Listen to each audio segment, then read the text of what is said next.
Hello, everyone, and welcome back to another episode of Garbage Time Takes. After a brief hiatus where I held down the fort last week, we're back with the full team here. As always, with me are Dennis That's right. That's right. and Bobby. Bobby. And we've got, plenty to talk about. I think first things first, you know, big thing in the sports world. The World Series has officially been determined as of this past weekend. We've got the Houston Astros and the Philadelphia Phillies. Um, I know I had the Astros as my AL team. Uh, Bob, you had who again? The Yankees. Oh, unfortunate. Who is your NL team? The Braves. The Dodgers? The Braves. The Braves? Oh, Dennis, who'd you have? The Braves, yeah. Yeah. So I remember specifically I took Dodgers Yankees because that was the matchup I didn't want to happen, and so I figured if that happened, at least I could be right about something, Good even if I reverse was really jinx, mad about Dennis. this. Yes, the reverse jinx. So I'm actually much more happy about this series, although not excited about Houston by any means. But Philadelphia, man, Philadelphia freedom. I mean, this is just dancing on Elton their own. John, I don't dang know. it. Have you guys caught on to that with the dancing on their own thing? Uh-uh. So I was lucky enough to go to the NLCS Game Three last Friday night, in which the Phillies won to take a 2-1 series lead before they finished it off on Saturday and Sunday. And throughout the whole postseason, the Phillies have been playing. I can't remember who it's by. It's that song. It's called "Dancing on Their Own."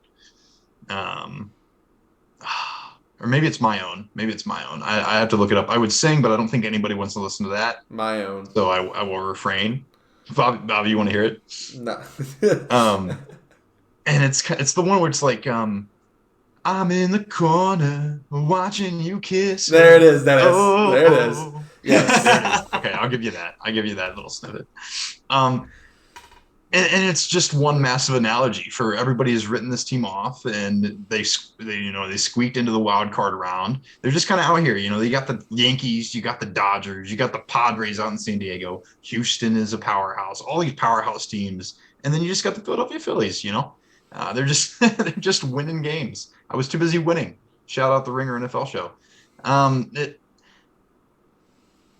This team is on fire. Quite frankly, I mean, it's magical what's happening. Dennis, two things. First, are the Phillies officially then your second NL team, your second favorite baseball team? They are. They are. I mean, it's just, and they've become more so over the last week, but they kind of always were. I mean, I loved Nick Castellanos in Cincinnati.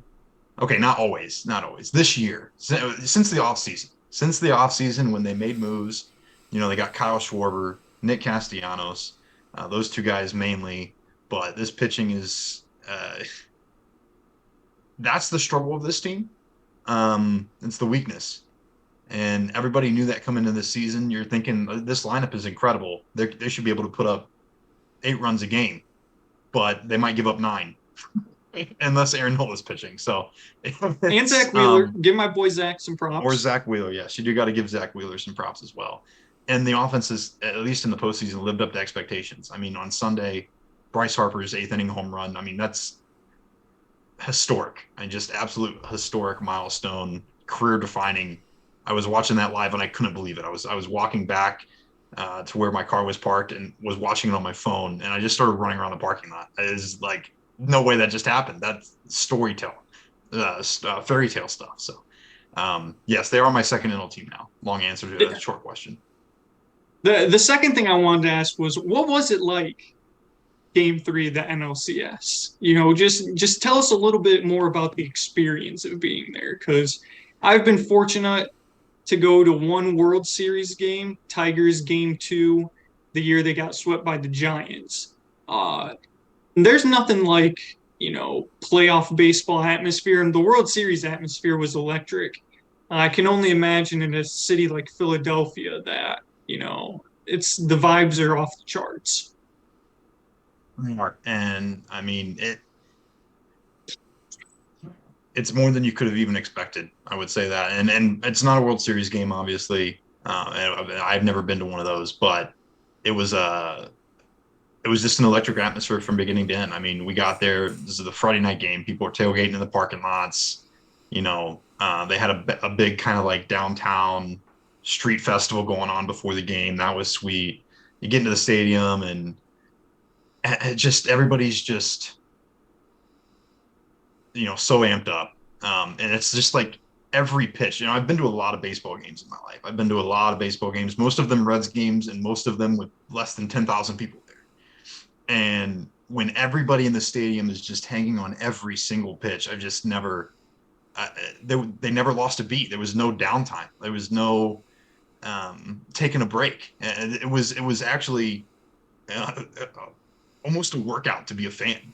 Because you're screaming, you're up and down, and you're just paying attention to every little thing that happens because it means so much. And you know, the Philly fans, they care, you know, and they're fired up. I was there with my brother. We were getting fired up and amped up too. Probably said some things that would not be normal, you know, not appropriate under normal circumstances. Yelling at Juan Soto out there in right field, saying some not great things, but nobody could hear us, you know, because it was drowned out in the noise of 45,000 people. Incredible. Great experience. Bob, Houston Astros swept your Yankees. Aaron Judge was booed. Many Yankees players were booed. You know, some people are saying New York, bad sports town, booing Aaron Judge after hitting 62 home runs. You know, as the season is, you know, the chapter has closed for the Yankees. You know, what are your sort of closing thoughts for them as, you know, the resident Yankees fan?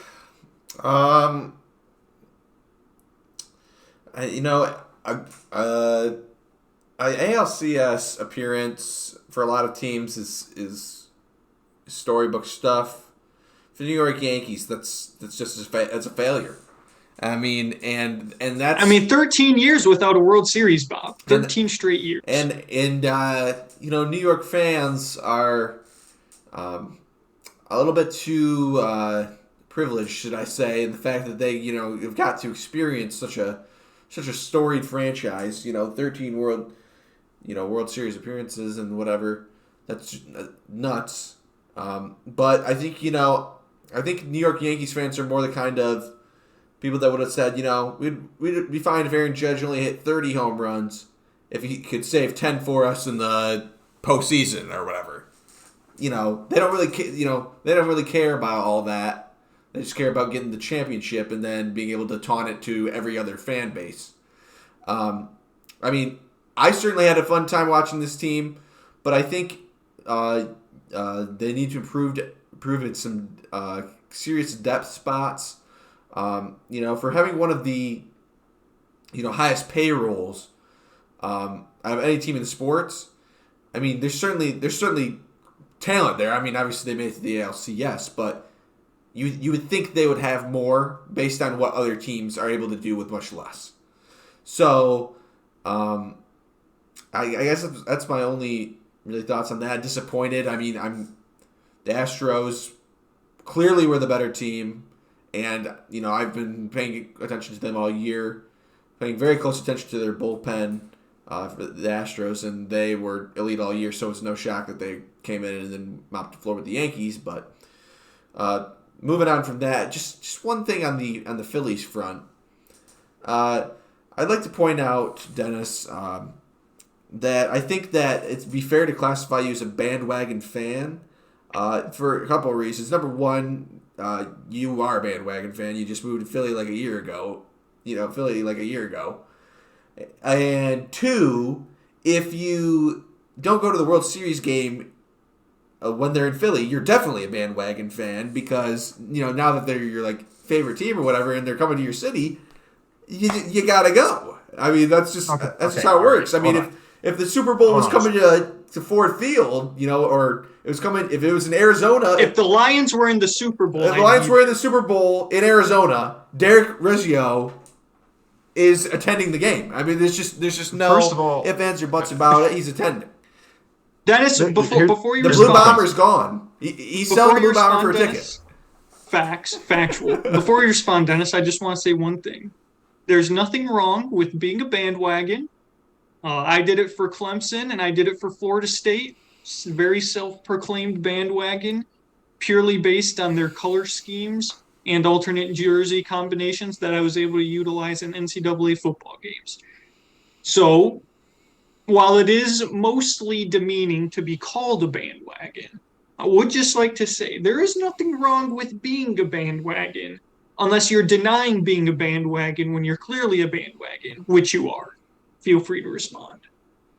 Thank you for that. Thank you for that. And I'm definitely not going to deny that I'm a bandwagon. And it's not even like. And Bobby said one thing that I have to point out is inaccurate. He said favorite team. That's never going to change. I am Cincinnati Reds through and through. That's never going to change. It just so happens that my team sucks, so I have to root for somebody. At this time, I got to respond to that. I got to respond to that after. I'll give you a chance to respond to that, but I have some more things as well. Go ahead. No. Say your piece. Say your piece. All right, I'll say my piece. The other thing is, if you know anybody or either of you would like to fork over $1,000, then I will gladly go to a Phillies World Series game. That is no problem to me. I currently don't have that in my bank account as a Philadelphia area Villanova graduate student. But if either of you would like to support me in my fund in my quest to go to the World Series, please do. So that's why I will probably not be at a World Series game unless I win the lottery. Or hit a massive parlay this weekend, which maybe I'll have to send out there just in case. A Philly World Series parlay, we'll call it that. And yeah, I mean, yes, of course I'm a bandwagon fan, and it's, I think, has its justified reasons. I mean, how could you not be a bandwagon fan, Dennis? The city of which you are currently living in is going to the World Series. How can you not be a bandwagon fan? I get it. Correct. I'm living in the city that is literally in the World Series, and they have players that I enjoy. Not to mention, I talked about liking Kyle Schwarber. Also, proud member of my fantasy baseball team this summer, who I traded my brother for. Thank you, Wyatt. I appreciate that. From right up the road from where I grew up, I mean, how could you not like a guy like that? He was leading Middletown, Dennis. Middletown, Ohio. Thank you, Derek. And so, I'm not ashamed. When it comes down to it, and we're talking about baseball in March and April, I'll be all Reds. I mean, that's just the way it's going to be. These players will eventually move on, but right now at this moment, go Phillies, man. I mean, I can't pull for the Astros, not now. Bob, before you make your rebuttal to the one point you wanted to, I wanted to ask Dennis, will you be acquiring World Series merchandise if the Phillies happen to pull this off? Derek, I think I will be. And the reason why is I already have World Series Cubs merchandise. I don't know if you knew that. I did not know that. I don't even have World Series Cubs merchandise. I do. I was so caught up when Schwarber won it with the Chicago Cubs. And then it was funny because we were that was the senior year of high school, and we went to Chicago the week after the World Series on like a smaller class retreat field trip for AP Bio. So I was literally in Chicago right after, and I just had to buy it while I was there. Last thing, Bob, I will most definitely be getting real quick, and then I'll let you respond, because there was another thing that just popped in my mind. The World Series parade, Dennis. If it comes to Philadelphia, will you be there? Oh, absolutely. Absolutely. Well, we know he doesn't have to be in class. Factual. Go ahead, Bob. Here. Okay. I'll let Bobby rebuttal, and then I got to say something. Okay. All right. Well, here's the thing. I was thinking this was going to be a tough point to prove that Dennis was really, he was going to be all Reds when it came to Red season and all this stuff. But, the fact that he has Cubs World Series merch just kind of blows that out of the water before it even starts. But before I'll get to the actual case. I myself, actually, I'm a Detroit Tigers fan. First, through and through. But the fact of the matter is, since you can't watch Detroit Tigers baseball on MLB TV, you're relegated to watching another team. And so what do? I watch the Cincinnati Reds. It's relatively close. Dennis supports them. And every day I'll be throwing on the game. I'll text Dennis about it. Haven't even looked at the score. Don't even know what's going on. I'm watching every freaking game. True. Going on to the dog days of the season when the Reds have no chance of winning anything. like a true fan, a real number one fan of an organization would do. But, Dennis is, he only watches the first week of the season when the Reds, inevitably are 0-5. He drops watching them, and then, he stays loosely following them for a month of the season, and then he's right back on a bandwagon again. And this time it just so happens to be the Philadelphia Phillies, who he showed up at the NLCS game, bought a jersey off the stand right that second, and walked into the game just so he didn't look like he looked like he'd been there for 20 years. I mean, this is just gross and disgusting, and I won't let you get away with it, Dennis. I'm sorry. I mean, next thing you know, you're going to be showing up with a, Nico Horner jersey in Wrigley Field, and, you've already got merch, so it's not too far past the realm of possibility. Two things, and maybe three. One, if the NLCS comes to where you're at, you go. If you get the opportunity, that's just. If I would make the trip to Phoenix in a heartbeat. Thank you. Okay, that's what I was going to say. If you're in a different place, but also Arizona has been, Arizona professional sports franchises have been part of my life for a very long time. Whoa! Derek has the point. Big caveat. Yeah. Well, certain players have been part of my life for a really long time, and they just so happen to be in Philadelphia. Number two, the reason, there's number three too. Number two is we're now finding out who really has class and who really doesn't, because apparently Bobby's watching every single Cincinnati Reds pitch and freaking all year long, and I'm not. And number three is I know what to expect out of the Cincinnati Reds. I've seen it way too many times. Derek can attest to this. I think there's been moments where he has not really wanted to watch the Cubs. You just don't want to watch it. If it's new to you, sure, I could see why you would want to watch that because you still have hope. My hope was destroyed fairly early, and I think with good reason because I've seen the song and dance over and over and over again. Yes. Doesn't mean I'm not a fan, and I think Derek can back me up on this. Well, yeah, let me make a point here real quick. Do I know when to give up on the Cubs season?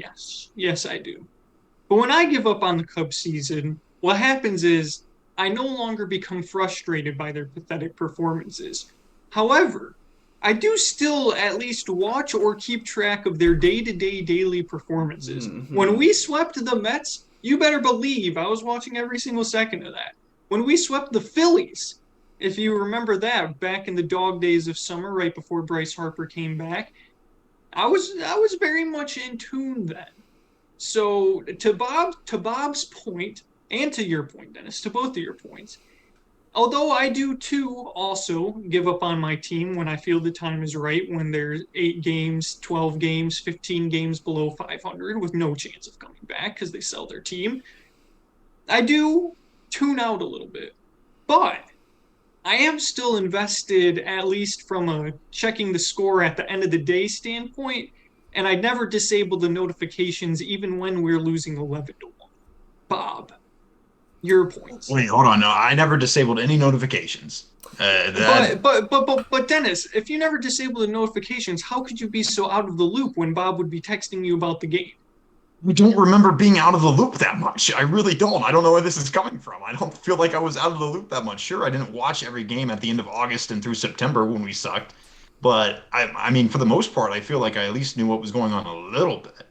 A lot of chin stroking down there, Bob. Feel free to let the clip empty. Well, it really comes back to one line in particular that Dennis was saying is that, when he's seen the same song and dance before, as he's seen for so many years, he doesn't feel the need to, follow as closely.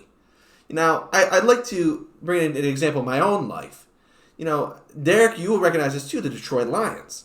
The same song and dance every year. I mean, that's about it's the same song and dance as it gets. But guess who's tuned in every Sunday when we're 1-4 and talking through every play in that Snapchat group chat? Guess who it is? It's Derek and I every Sunday. We don't say, we're just gonna, I'm just gonna check the score at the end of the day. No, that's not what we do. We're loyal fans, and we're tuned in as much as we can be every day. Now, I understand there's only 17 games as compared to, 162 games. However, tune in as much as you can be.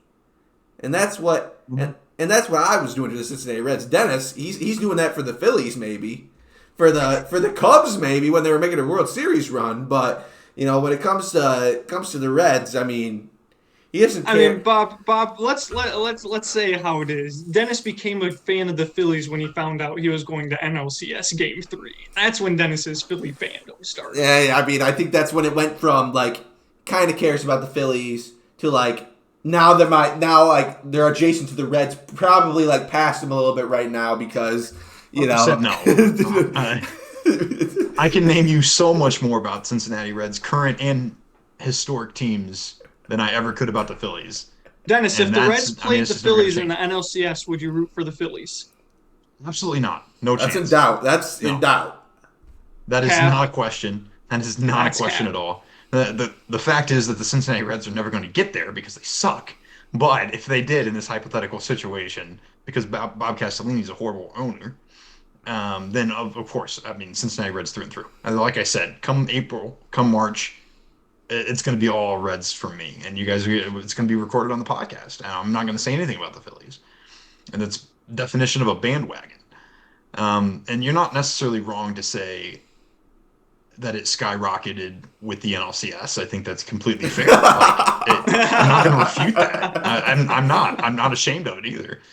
But here's the thing, and credit to you and Derek, credit to a lot of Detroit Lions fans. You've stuck through a lot of horrible football, and I've also watched a lot of horrible Bengals football. But you made my point for me. 17 games. You can't fall 25 games out of first in football. It's literally not possible. The Lions can in baseball. I mean, maybe they could make it. They could find a way, just like they could find a way to lose to the bye week. I mean, at least it's a different game, and the structure of how you define success in the game is so different. I don't think it's a fair comparison. I will agree with Dennis there. All right. But it was a somewhat valid point by Bob. Maybe an extreme point, but a point nonetheless. Last thing about the World Series, since we've been on the topic for a little while, last thing I wanted to get was what are the predictions from the pod? Dennis, we'll start with you as our resident Phillies fan. I mean, what kind of bandwagon? What kind of bandwagon sidestepping, just join the crowd fan would I be if I didn't say the Phillies are going to win it? I mean, obviously, it's a little intimidating to go up against a team who's going to get the home field advantage in terms of 4 games to 3 if it needs to go to Game 7. They're also a team who hasn't lost a playoff postseason game yet, which is correct, incredible, and you got to give them credit for that. Stealing my thunder, Dennis. Dang it! Sorry, my bad. I'm riding with the momentum. I mean, it's just the way it is. Let freedom ring, baby. I mean, the Phillies are just. It seems like they're destined, and I don't have stats to back it up. You look at the records, completely lopsided, but that hasn't mattered against the Braves. It hasn't mattered against the Padres. So, I mean, I'm just, I'm all in on this particular team for this year. And if I had to make a prediction, I think I'm going to say, they take one of these first 2 in Houston. They come back to Philadelphia. Man, I want to say they win 3 straight at home again, but that seems like pretty much impossible. So I'll say they go back to Houston up 3-2 and win Game 6 and send everybody home happy. Phillies in 6 from Dennis. Bob. Yeah, I really find no way that I can. This is about to be a spite pick right here. Go ahead. Well, a spite pick in terms of the fact that, in terms of the fact that they beat down the Yankees, who I'd predicted to be in this spot, maybe a little, I guess. But when you haven't lost a game in the postseason, I really find in your lineup the pitching looks absolutely overwhelming. In many aspects. I mean, when you go 18 innings, and no, that was something completely different. Never mind. But anyway, when your pitching looks dominant, you haven't lost a game. I don't really see a way that I can pick anybody but the Astros.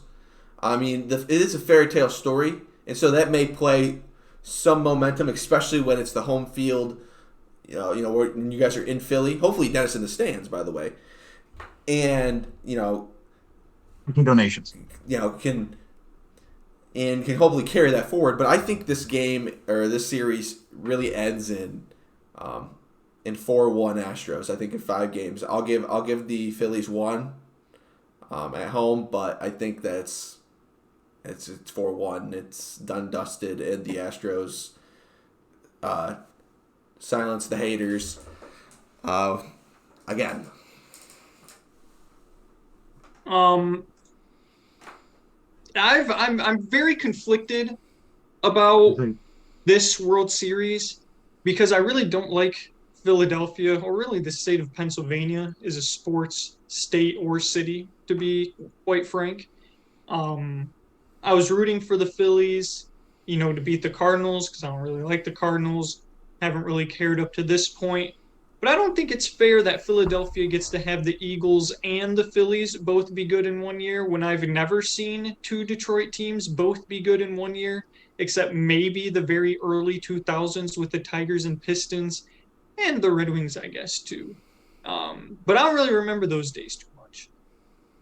I think the Astros are the better team. They've, as Dennis said, stole my thunder a little bit, undefeated in the postseason. Right before the postseason, the Astros took 2 out of 3 from Philadelphia at home. Just some quick stats on that one, just because I was like, I wonder what the season series sort of looked like. Framber Valdez in the 162nd game of the season went 5 innings, 10 strikeouts, no earned runs, and the Astros won 3-2. That was game 162. Game 161 with Justin Verlander on the mound and Ranger Suarez on the mound for the Phillies. Ranger Suarez gave up 6 earned runs in 3 innings, and Justin Verlander had 10 strikeouts, 5 innings, no earned runs.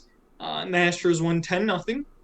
And then game 1 of that series, game 160, the Phillies ended up winning 3-0 on the back of a 9-strikeout, 6 2/3 scoreless from Aaron. So clearly the Aces, at least in that 3-game series, had each other's numbers. A lot of scoreless frames up on the board from Verlander, Framber, and Aaron. Did not see Zach Wheeler in that series. I think he was hurt. But I think the Astros are just, the more complete team. But the Phillies are hot. Bills are hot. The Fanatics hot. The bell is ringing. And it's not going to be easy, so I'm going to give it to the Astros in 6. I would not be surprised if Philadelphia, gets 2 out of 3 at home. And the Astros are just going to need that one on the road to be able to finish it off at home. So I'm going to take the Astros in 6. Any other closing thoughts on the World Series before we move on? I understand the pick. I thought this was going to be more. I was a little surprised. I thought this was going to be more a battle with head versus heart because last I checked, you have extreme disdain for the entire Houston Astros organization. So where did that go? That just disappeared. See, that's the thing, Dennis. Much of the Houston Astros organization is gone now. I've got nothing against Jeremy Pena. I've got nothing against Yordan Alvarez. I've got nothing against Kyle Tucker, Chas McCormick. Altuve, Bregman, and Yuli Gurriel are still there. But the Astros... boneheaded owner Jim Crane, correct? Well, owners are... I don't even think of... I don't even... I pay no mind to owners. I don't even think about owners, except the Fords sell the team. I guess owners make me so mad that I just have to pay attention to them. But yes, I don't know. It's for me anyway. It's very difficult to keep that same energy, Dennis. Maybe it's not for you when you've got extra fire since you're now a Philly, resident. But it's so much of the cheating Astros are all gone now, except for Altuve, Gurriel, and except for three guys and the owner and I mean, I keep the fire. That it still ticks me off. It still makes me mad. It's never going to go away. Yeah. I mean, it's true. I mean, I still think it sucks that none of the players were punished, but none of those guys are there anymore. So it's difficult for me to mentally link those two together. Bob, you've got some thoughts. Yes, I This is do. unbelievable. This is unbelievable because we sat on this podcast in 2019 and I listened to Derek rant and rant and rant about the Astros and all the nicknames and how this was a team that was going to be shamed forever, and then now it's just gone. Bobby, go ahead. Yeah, I mean, Derek coming in softer than Cottonelle on the Astros, which no That's shocker right. there. But the thing is that you guys made me forget what I was gonna say, but but to be honest, I mean, Dennis, what's it gonna take to get you to that World Series game? I mean, I think that's the only way you're gonna be able to silence my bandwagon accusations. If that tempts you to go, I already anymore. told you guys. I'll set up the GoFundMe page right now, and we'll see if we can get going, or I'll hit that parlay. I think you need to put in a call to Mr. and Mrs. Holling, and see if we can get a check written, either that or the Wyatt Weaver Incorporated. I thought you were gonna say Wyatt, the well that is Wyatt Weaver, and see if he can give me some of that money from the high paying job that he has that pays a lot more than mine, and see if he can get me into the World Series. Yeah, I thought that's where you're gonna go, but Holling, Mr. and Mrs. Holling is also very good. All right. Well, that'll wrap it up for the World Series talk. Sorry to disappoint you, Dennis. Can I say? Oh, there's one other the thing. NBA. Go ahead. And it doesn't have anything to do with the World Series. It doesn't necessarily even have anything to do with sports, but Derek, you'll notice it's now 20 minutes past midnight Eastern time. And I think you know what that means, and I think that everybody in this Zoom knows what that means. I do. I'm very much well aware. I realize that pointing this out is bringing me under fire and criticism, and well-deserved. But for those of you who wonder what's going on right now, it is our main man, Bobby Epler. It's his birthday. Now, how old is he, officially. Dennis? Bobby Epler has turned 23 years old. My LeBron James year. The LeBron James year. He is now caught myself in years alive at 23.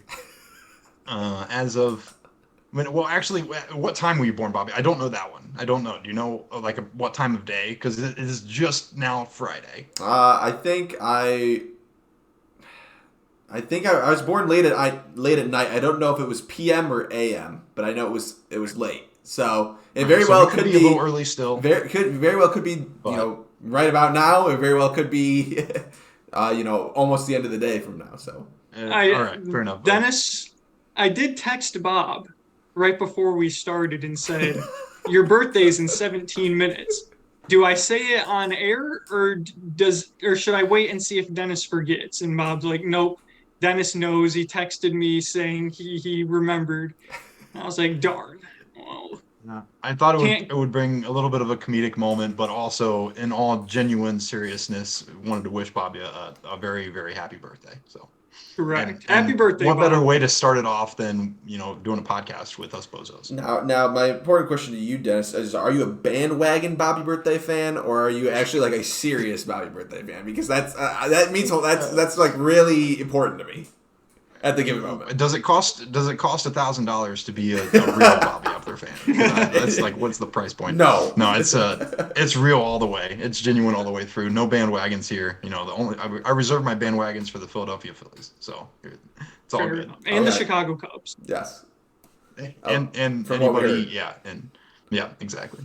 And the Seattle Mariners if they were to win the World Series. Yeah, and Cincinnati West, yes. Yes. Yeah. Happy birthday, Bob. I remember a couple years back when we had that surprise bonfire at your house. Yeah, that's what I always think about too. That was sweet. Legendary. That was awesome. That was a We got to legendary meet all of moment. the we got to meet all Got to meet the Goon the back home Squad. guys. That was great. That was Fun sweet. times, fun times. I think a few of those Yeah, guys happy listen to this, birthday, right, Bob. Bobby? Congratulations Yes.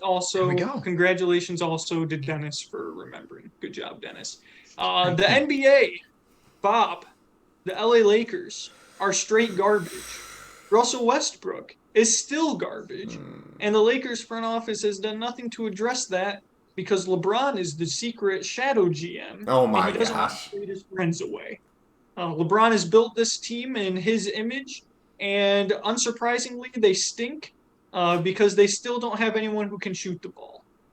Bob, your thoughts on the Lakers and their performance thus far? At least Anthony Davis hasn't been in street clothes. Well, yeah, I mean, that's about the only thing that we can really say up to this point. But the performance has been nauseating to watch. I've had a chance to watch quite a few of these games because they actually normally make national TV, thank God. But it's been tough to watch. When your leading 3 points percentage on the team, the last time I checked, is LeBron James. You're in trouble, and part of it is obviously the Lakers were never the roster as securely constructed isn't known for having the greatest shooters. But when when nobody's overperforming or nobody's even playing to career averages barely, you're gonna have a tough time beating anybody. Now, the one thing I will say about the Lakers team is I'm seeing a backbone on the defensive end of the ball. So that makes me think that if we can ever get something going offensively, or if Rob Pelinka would like to make a move, bring anybody in, and Jeannie Buss would trade away some picks so we could actually have some competent players, we might actually be able to put something together. But I'm very, very concerned at this point that we're going to see some a complete atom bomb dropped in this team, and either Anthony Davis or LeBron is going to be traded away, because really when you see how this team is currently performing with really no championship aspirations, and the Lakers aren't a team that really cares about just making the playoffs. They're caring about if they can go all the way. When this team really has no championship aspirations with a absolutely loaded Western Conference, with nothing but shooting, nothing but young guns, really it screams to me, blow it up, and on to the next. I think that there's a very realistic possibility that definitely AD could be traded by the end of this season, which is sad because I've always really liked Anthony Davis back to his days at the Pelicans, but I mean the fact that that's what I'm having to discuss after a few games into the season tells you all you really need to know. There's always a part of me, I will say this, there's always a part of me that as long as LeBron is on the team, and LeBron is still putting up numbers, but which cannot be ignored. The man is still doing this after having what is this, year 21, 22 at this point, and having an additional 2 or 3 seasons on his body in addition to that, due to all the playoff games that he's played. It's crazy that he's able to go for 30 points a game almost, and and show up in that consistent basis, especially when he's not the greatest 3-point shooter. It's amazing, but when you're relying on him to carry the load every night, it's just not going to be able to happen at this age. And unfortunately, I think it's just there's really nothing to be optimistic about outside of maybe if there's a trade made. But as I was alluding to before, as long as LeBron is on the team, I always have a little bit of hope that if they can somehow squeak into the playoffs, they'll have a chance. But at this point, it looks like we're going to be a long way from squeaking into the playoffs, because we might just start the season 0-10 based on the schedule that we've got. Well, you get the Pistons coming up, fortunately, at some point. I don't remember how soon it is. Well, we've got, if I recall, we've got Minnesota, that might have been tonight. It will be played tonight your time, tomorrow my time. Okay.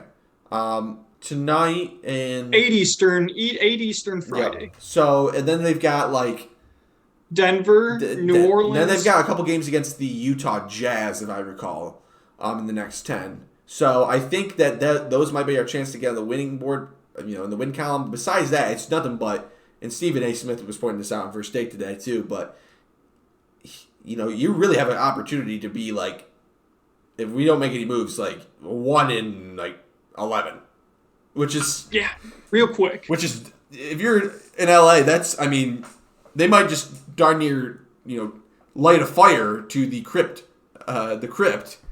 before that happens. So, Genie boss, please make a move. What is this 4-game stretch in late November? Spurs, Suns, Spurs, Spurs. What kind of scheduling is that? That's what they call starting momentum towards a run back to the playoffs. You play back-to-back nights in San Antonio, November 25th and 26th. And you play the Spurs 3 times in 4 games. I don't know what's up with that. Here's what I do know. Is that the Lakers only have 4 players averaging double-digit scoring tonight. LeBron at 25-3, leading the team. Anthony Davis at 24, not too far behind. Lonnie Walker has been pretty solid. Can't shoot a lick. Also true. He's averaging 15 points a game. Thank you, Lonnie. And when Russell Westbrook is your 4th highest leading scorer at 10 points a game, you've got a lot of problems. Well, we've got locker room problems. LeBron is nearly averaging a triple-double. 25 points, 10 boards exactly, and 7.8 assists. So he's doing everything he can. But the fact of the matter is the Lakers as a whole are garbage. They currently... Are they the only winless team remaining in the NBA? Nope, the Kings are 0-3. And the Magic are 0-5. So one of 3 remaining winless teams with LeBron James on their team. Bob, there's one other thing I wanted to ask about the Lakers, and then we'll keep it moving. Rumors a couple days ago, I'm sure you saw them, that the Jazz sent an offer to the Lakers that was turned down. Bojan Bogdanovic, Mike Conley, Rudy Gay, and a 2023 first-round pick to the Lakers for Russell Westbrook and 2 first-round picks. The Lakers declined that offer. Sure would be nice for the Lakers to have Bojan Bogdanovic right about now. I mean, Mike, you can say what you want about Mike Conley and Rudy Gay, but swapping first-round picks and getting Russell Westbrook off your books, I don't know. The Lakers don't have a 2023 first-round pick, I don't think. Okay. So that would have been, like, if that's what you're saying that they were going to get, they don't have that. Their next picks are like 25 and 27. So that's the real hesitation, is that the reason that we're not making any moves involving picks is because we have no picks for the foreseeable future, as in like the next 2 or 3 years. So any picks is it because you traded them all to New Orleans? Basically, for AD? Yes. So, and for and I forget if we had to trade any for Russ, or if he just signed. But I thought he just signed. But because Lakers fans were convinced they were going to get Paul George, they were convinced who else were Lakers fans thinking they were going to get? I mean, there was Kawhi for a minute. I remember a while back. But no, it's DeMar DeRozan. That's who I was thinking of. DeMar DeRozan. And I saw an interview from DeMar that he basically thought it was a done deal that he was going to the Lakers. If I recall, what happened? And then it just didn't happen. So oh my, that is just a blunder city. Not Michigan man Rob Pelinka blundering. Who just got a contract extension? If I recall, just got a contract extension. How do you get a contract extension when this team is probably going to go 0-10 to start the season, and you've done feasibly nothing to sign anybody with a lick of shooting talent? I mean, Lonnie Walker, okay, that's all well and good, but the guy only can basically drive into the lane and be Russell Westbrook 2.0, except he's actually might make a couple layups. But Bob, you traded for Pat Bev. Now, well, who's supposed to be who's actually statistically our best 3-point shooter on the team for a career? If you can believe that, Patrick Beverley is the best 3-point shooter for a career right now on the Lakers, and he's been an agitator, but he hasn't been scoring any points, making any threes. Bob, have the Lakers gone downhill ever since they let Caruso go? Yes. I mean, just a blunder of all blunders, letting Alex Caruso, one of the better sixth men in the league, walk for nothing. Pain. Are you in Spain without the S, Bob? I mean, massive Spain without the S over on this side. Having to watch, and this is just the cherry on top, Derek. Having to watch Russell Westbrook. The Pistons are staying too? Well, that's definitely the cherry on top of the cherry on top.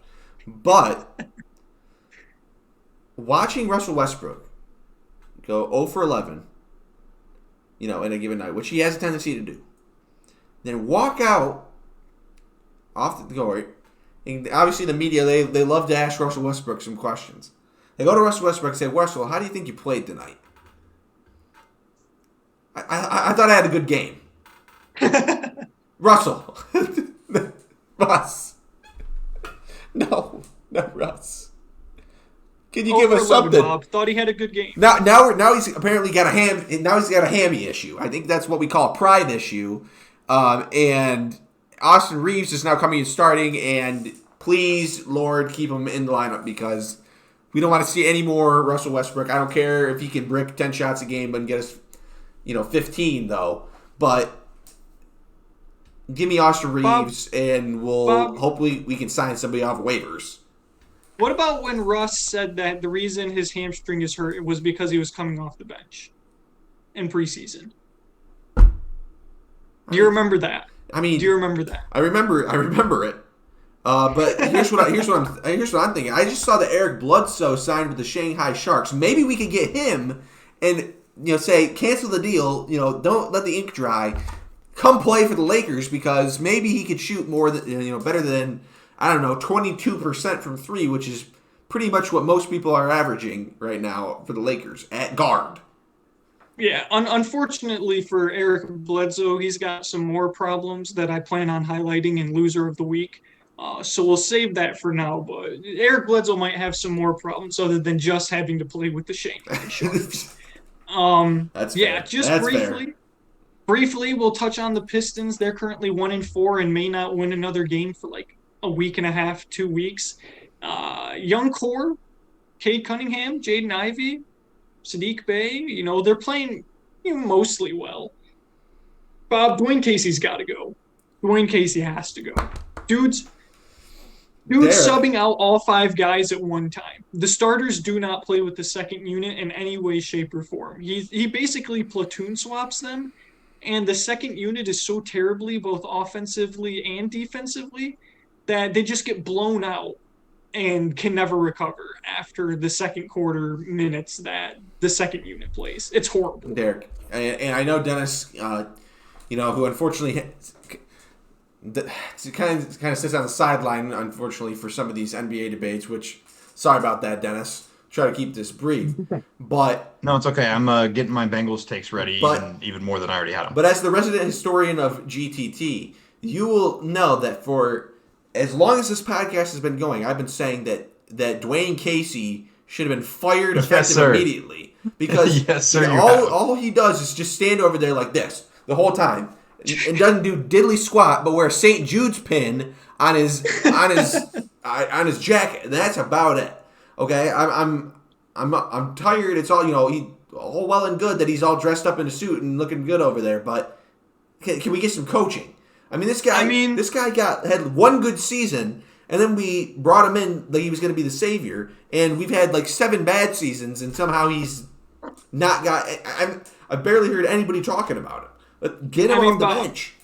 Pistons Twitter very much adamant that Dwayne Casey should be. Thank you. Very much adamant. Thank you. Pistons Twitter has been with us. I think it speaks volumes that the Raptors decided that in order to win an NBA championship, they needed to move on from the Coach of the Year. I think that tells you all you need to know about Dwayne Casey's credentials as an NBA coach.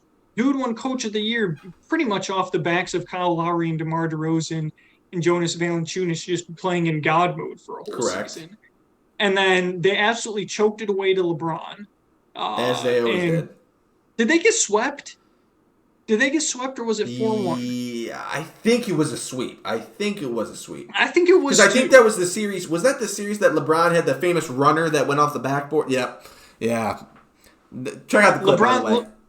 LeBron hit a couple daggers in that series, if I remember right. I think he had the runner, and I'm pretty sure he had a turnaround fade from the corner as well. Oh no! Oh no! I'm pretty sure it was the patented LeBron. Or was that the Wizards? Or was that the Wizards that he sunk? I don't remember because he had one. Because I think he had one against the Wizards too, which was the turnaround fade. Regardless, Toronto decided that in order to win a championship, they had to move on from Dwayne Casey. And sure enough, Toronto did win a championship. With Nick Nurse, right? Nick Nurse is their coach now, right? Correct. So I think that says all, that there is to be said. Dwayne Casey was supposed to be a developmental guy. I don't really see it. When has he ever been that? I mean, we already went through the Luke Kennard, Stanley Johnson, and, Correct. You name them era. Correct. I mean, we know Dennis's affinity for Luke Kennard, but a bust. So, I mean, it's just unfortunate what we had to witness in Detroit. They should be better than this, and I think that because there's actual somewhat expectations. I won't say there's expectations because there's really nobody's expecting the Pistons to do anything, but the fan base, and I think that somewhat the organization reflecting the fan base thinks, well, we had a very promising young team last year that was competitive in many, many games. And we went and added Jaden Ivey. We went and added Duran. And we're still at the bottom of the barrel. And we added Bogdanovich, which we added, who's playing very, very well, which we all said he's going to net us. He's going to net us at least one first rounder, if not two. I am excited for that. That was a fleece. But anyway. Thank you, LA Lakers, for your first round picks for your next 3 available first rounders. Thank you. We'll take Russell Westbrook off your hands as well if you give us another first. Well, we might actually have the cap space now to bring on somebody like a Russell Westbrook and then buy him out. But anyway, correct. It's been gross. Dwayne Casey, we appreciate your time, but the journey's done. Please leave as soon as possible. Please bring in somebody else. I have no idea who we even hire at this point, but that's a discussion for another day. If we brought in Jeff Van Gundy out the booth, I'd be happy. Anything to get rid of Dwayne Casey. Not Jeff Van Gundy out of the booth. Not Jeff. Okay, let's not get crazy. Jackson, Bob? What about Mark Jackson? I mean, Mark had his time. I mean, everybody's been saying that Mark. Here's the thing, though. Everybody said every single coaching discussion or hiring that's come up that Mark Jackson needs to get a job. And then Mark Jackson never gets a job. So I'm a little concerned. That would be my initial reaction to Mark Jackson. Yeah. Point is, almost anyone would be better than Dwayne Casey. Because dudes, you said it the best, Bob. Stands there, arms folded. No not emotion, saying a darn word. Not saying a darn word. St. Jude's, thank you for your support of St. Jude's, Dwayne Casey, but you're a bum-arse head coach. That's about all I can say for him. College football is back this week for the podcast after, Dennis had a bye week a little while ago. Michigan and Michigan State both had a bye week last week leading into this week's matchup. Yep. Dennis, you've had a chance to rest your voice. I'm going to take this opportunity to rest mine. What are you expecting from UC? Is this SMU week? No, we just beat SMU. Yeah. Oh, that's right. That's right. 29-27 for those that tuned into that. I mean, take away, Dennis. Talking about squeaking by. First of all, though, I got to say that, yes, I did sit on the sidelines for a while. And if you missed my voice, it's back. And I have no problem talking a lot from the rest of the show. But I had to let my co-hosts get their annual Pistons rant in because it has to happen every season. And it's sad that it has to happen every season because there's something to rant about every season. It feels like there's just a lot to rant about as a Pistons fan because that's where most of the rants come from. As a Detroit UC Bearcats, it's just it's across the board. The UC Bearcats, 29-27 over SMU, had a pretty commanding lead really in the beginning of the fourth quarter, 29-14 was the lead at the beginning of the fourth quarter, and gave up a couple touchdowns, also missed a field goal opportunity to put over 30 points on the board and go up by 3 possessions. It got dicey at the end. It did, and it's not exactly what you want to see. But now I can say that this UC Bearcats team, has basically won a game pretty much every way you possibly can. They've started slow and come back at the end. They've started fast, gotten caught up to, and put a game away at the end. They have now had a commanding lead late in the game, almost choked it away, and still found a way to win and hold on. So, I mean, adversity is really the key to success. So I take that as a victory. We'll see what they can do this week. They got the University of Central Florida Golden Knights, right? The Golden Knights, which I got to say is a very cool mascot. The American does have some cool mascots. I know we touched on that before. Yes. And we were joking about this before show, but it's true. We're actually underdogs, according to Vegas, down there in Central Florida this week by 1.5 points. I don't necessarily like that. I don't know. I mean, you're talking here about a UC team that has won every game since the opening game against Arkansas. And UCF, which, forgive me, I don't have it pulled up, but they lost East Carolina. Yeah, we were joking about that before the show. They recently lost to East Carolina, and last week they beat up on Temple, but Temple's really not good. We talk about bottom of the American Conference. UC also was coming off a bye week last week, so this SMU game was 2 weeks ago. We didn't play last week. Time for Luke Fickell and his guys to get it figured out. Still a lot of talent, a lot of depth on this team. We've really seen guys emerge at the skill positions that really needed to, and the defense for the most part has held their own, even without some of the key pieces that we had a season ago in Kobe Bryant and, of course, Sauce Gardner, who's just tearing it up for the Jets right now. We can talk about them a little bit later, but yeah, I have confidence still. I mean, I don't think there's any reason to falter about this team, and yeah, I'm excited for this weekend. But I'm more excited to hear this debate that's about to come up because I'm gonna have to do some moderating, I think, between my co-hosts. But before we get there, Dennis, Dennis just said there's no reason to, falter, lose any faith in UC. Are they not starting an Eastern Michigan University retread at quarterback? Yes, they are. And he's 6-1. Yeah, 61 1/2 dozen of the other, Dennis. The thing is, I have to say, I have to repeat this every week, Derek. Eastern Michigan. Let's not get ahead of ourselves. And there's something to be said for UC, who I think that many people would have thought should run away with this conference. And they're in dogfights every week. Now, give credit to UC, they have managed to come out on the winning end of those dogfights, which winning teams tend to do. However, the sirens are going off and the spidey senses are tingling, as I like to say. And I think that as the Bearcats find themselves playing some of these upper echelon teams in the American, such as the ECU, such as the Golden Knights, such as the Tulanes, we're gonna find out what this UC team is really made of. Now, if they come out this week and shut the Knights down and have a convincing win, maybe I'll have to stop picking against UC in the pick'em. But until that point comes, I'm going to keep riding against them because I think that they're due to fall on their face.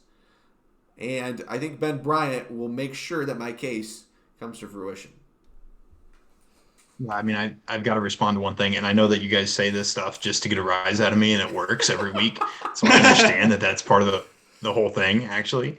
And maybe you don't even believe some of this stuff. But I got to say something to the Ben Bryant Eastern Michigan thing, because I feel like I've touched on this before. Ben Bryant was a UC Bearcat. Mm-hmm. He was. Transferred to Eastern Michigan Mm-hmm. because he wasn't better than Desmond Ritter, who's now an NFL quarterback, Mm-hmm. who was highly sought after in the draft, Mm-hmm. and led Highly UC sought after that to he fell to a the college fourth football round? playoff. Okay, he fell to the fourth round, but he might just, I mean, Isn't he not starting there's over some Marcus questions right now, Mariota? I would say. There's some questions about Marcus Mariota. I don't necessarily think that we're not going to see Desmond Ritter by the end of the season in an Atlanta Falcons football game as a starting quarterback. Mm-hmm. But that's just, I mean, that's my take. Mm-hmm. For all, what is with his face tonight? Bobby's got a very, like, I don't even know. It's like a silently judgmental. I don't know. It's funny. Maybe. And I hear you. I hear what you're saying. He couldn't beat out the guy who had been there and done that and was very talented and took this team to the heights that it's been. And then he comes back. So, yeah, you say Eastern Michigan, sure.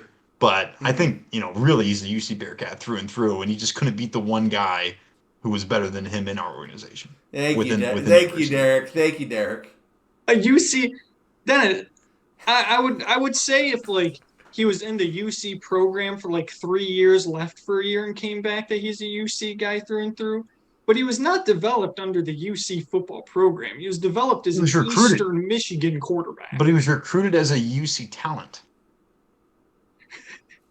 And look where that got him. Look at the best. Here's the thing: he was recruited as a UC talent until they found out he was an Eastern Michigan talent, and so then he had to go to Eastern Michigan because guess what? There's a whole lot of other schools in the Division I college football, and a whole lot of them probably were looking for quarterbacks too. And guess who they didn't come looking for? Ben Bryant.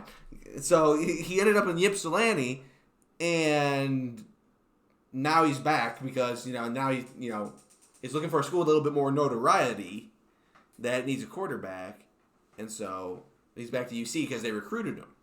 So he's won 6 games, darn near 7. Darn near 7 after not even being on the team last year. Well, that could change. Coming back and darn near doing the same thing we did last year. Mm-hmm. Just some quick stats to finish up on UCF going into the weekend. UCF, number 19th scoring offense at 37.3 points per game. UC, not far behind at 24th at 36.9 points per game. So from an offensive standpoint, very close. Scoring defense, same story. UC has beat up on a bunch of nobodies. And so their defense, I believe, is a little bit better. Ranked number 38th in the nation at 22 points per game against. Looking for UCF. Oh, look at that. UCF is 15th in the nation at 17.14 points per game allowed. Dennis, are you a little concerned? You say beat up on a bunch of nobodies. Go take a look at the UCF schedule. I wonder what the teams were that they beat. Oh, well, let's do that, shall we, Dennis?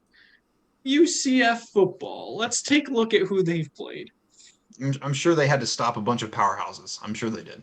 Guaranteed. They beat South Carolina State 56-10. Oh, wow. They lost to Louisville by 6. They beat Florida Atlantic 40-14. Florida Atlantic, I mean, that's just domination. They beat Georgia Tech 27-10. They beat SMU 41-19. Temple 70-13. Oh my gosh. And lost to East Carolina 34-13.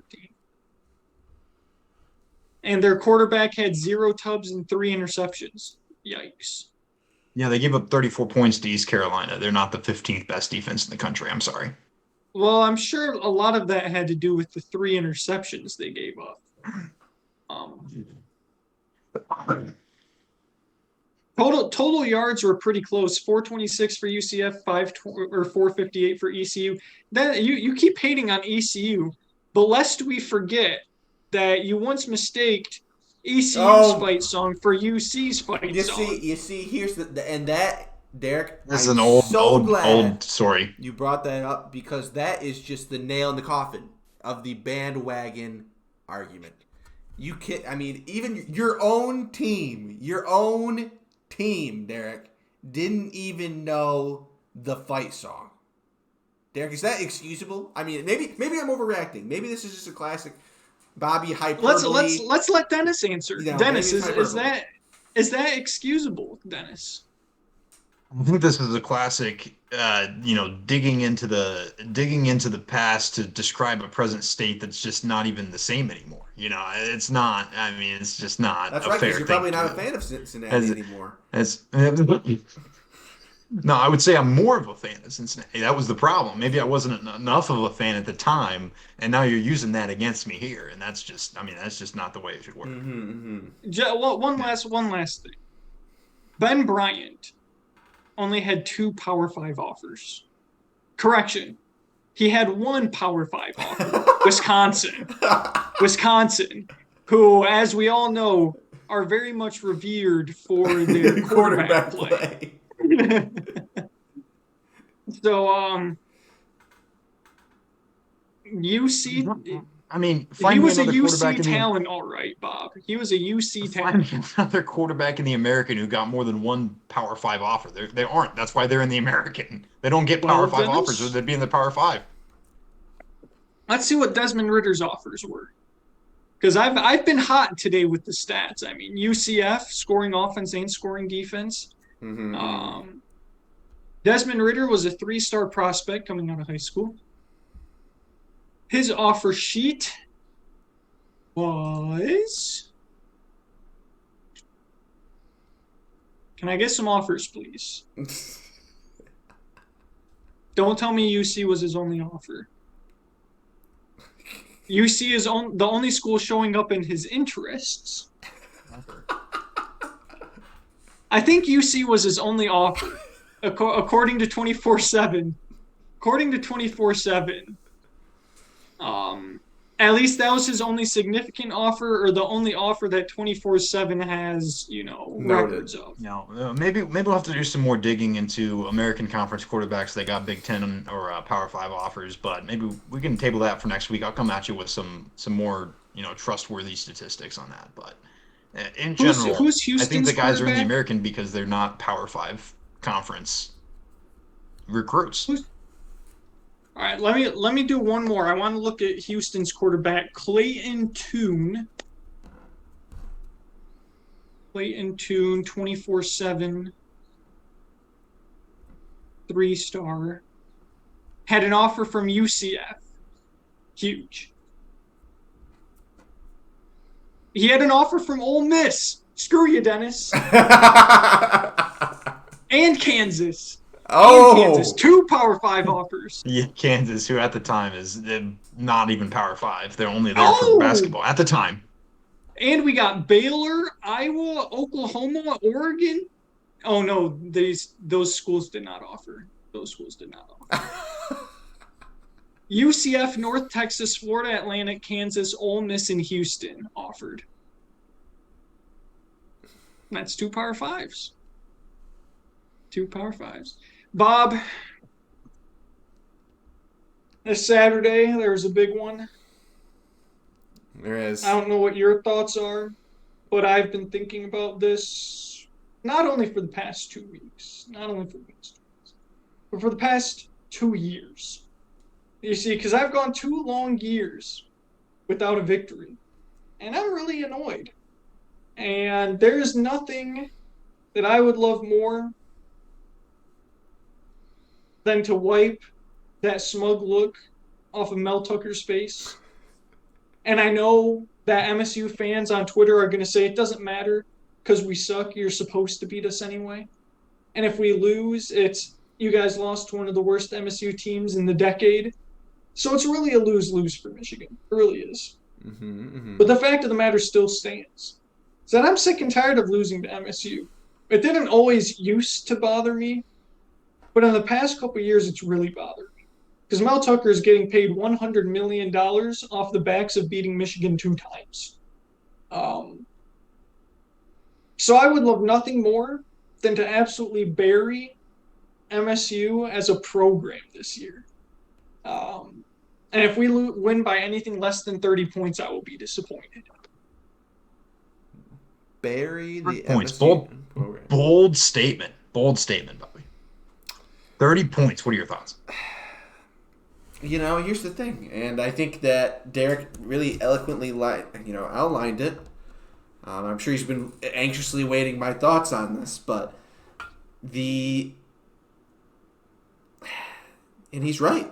MSU has been U of M's house of horrors the past few years. Really, not even The past 14 years, Bob. 14 years of my life, I've seen us win 4 times. 4 times. And that's just and that if you're a loyal Michigan fan like Derek is, that just hurts you in your soul. And especially with the storied history of the Michigan football program, especially against Michigan State, that's just not acceptable to lose that many times in that span. However, Mel Tucker has been known to get the job done against U of M.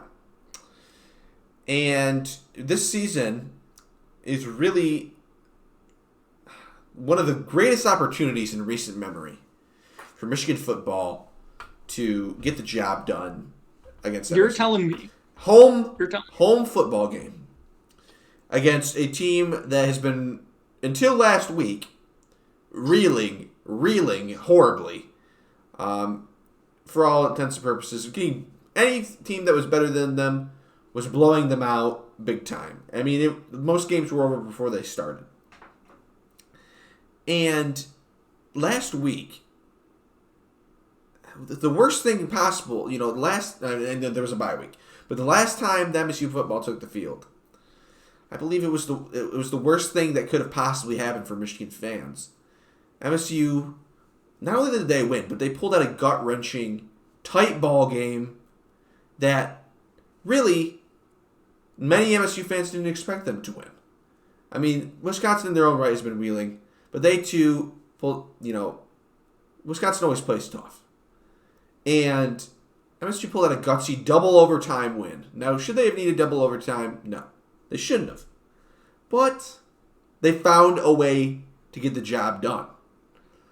And as usual, MSU is a 3-tub underdog to Michigan. I don't know how many years I've had to talk to Derek, how many years I've had to come on this podcast, historian Dennis, and talk about how disrespectful the spreads always are every time that the University of Michigan laces them up against MSU. I don't think last year's spread was disrespectful, considering we were both undefeated going into that matchup. And we're looking at 22.5 points, I believe, this week. And it's just and it's I checked earlier today, it was 22.5. This is not, and 22.5, 3 touchdowns is 3 touchdowns, which is, you don't see that very often unless you're talking about like Alabama against some bum. But there's something in my, part of me is like, reasonable. This is a rivalry. This is a bad MSU team. This is a undefeated Michigan team. While, I kind of personally have my doubts about some of the teams they've played, but they are undefeated. They got the job done against every single team that's crossed their path. Part of me says this is a rivalry game. And based on history of this rivalry, 22.5 points, especially recent years, 22.5 points is a bit much. When you're minus 3,000 on the money line to win the game, in a rivalry game, that just doesn't sit right with me. And while Derek will be happy to know, maybe unhappy, I don't know, that I took U of M in the pick'em this Saturday. Because, in all reality, as he said, Michigan should win this game.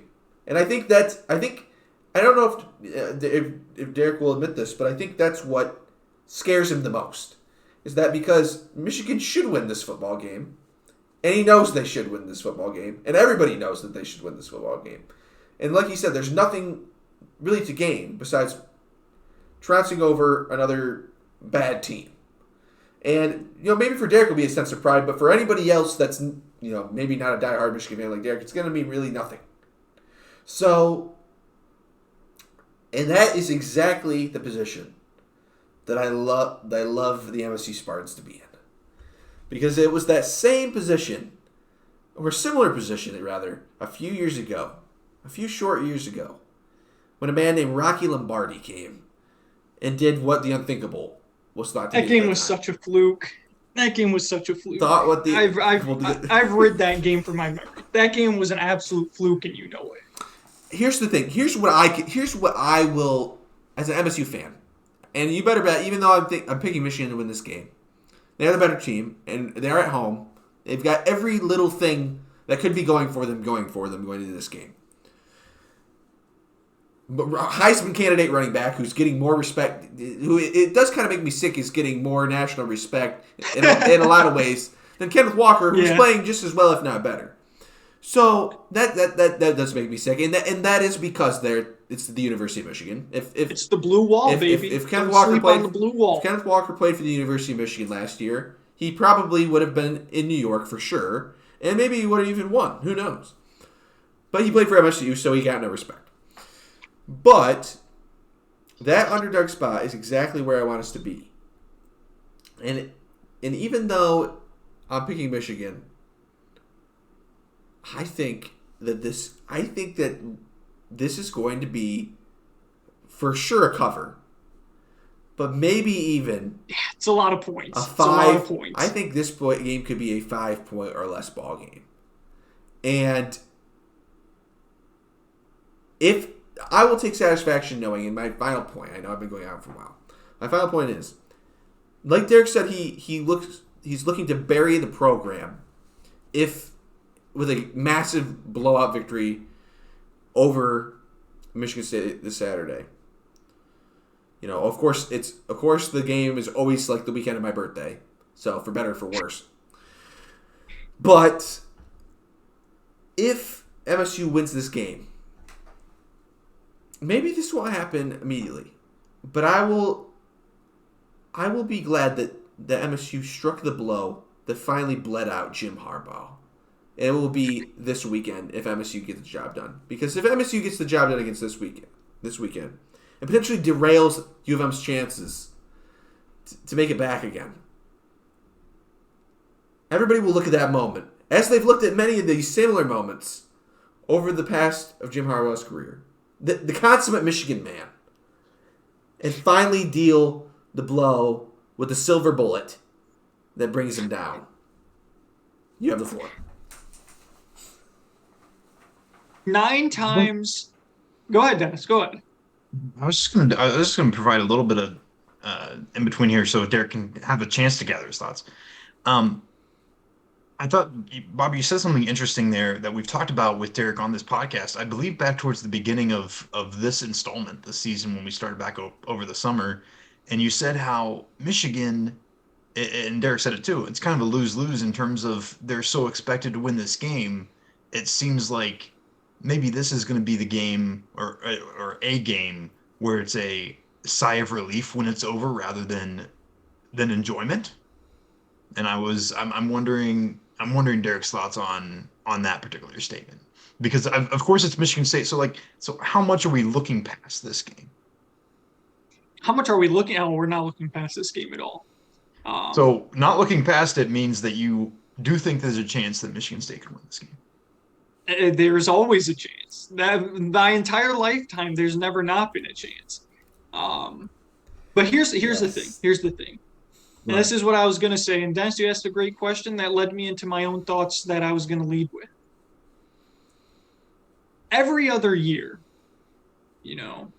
what scares me about MSU is not MSU themselves. It's Michigan's own attitude toward MSU. How many years ago was it? Was it last year? It was probably 2020. It was probably the, last year of our podcast before the hiatus. And I said that Michigan players did not care enough about MSU. Do you guys remember that? I said we did not care enough. I also attributed it to Ohio State, but specifically when it came to MSU, I said these guys do not care enough. They don't care enough. And that was often an Achilles heel. We came to this game thinking we were going to blow out MSU. We were going to push MSU around. And then you go to a hurricane when, for my birthday, I go to a Michigan State night game and we throw the ball and turn it over 5 times with Jimmy Crack Corn. and you lose 13-10. My mother's favorite Michigan quarterback ever, by the way. I just thought I'd say that. Hi, Mom. I know you're watching. Then COVID 2020. COVID 2020. Rocky Lombardi goes into an empty big house and pulls off another upset win against the Michigan team.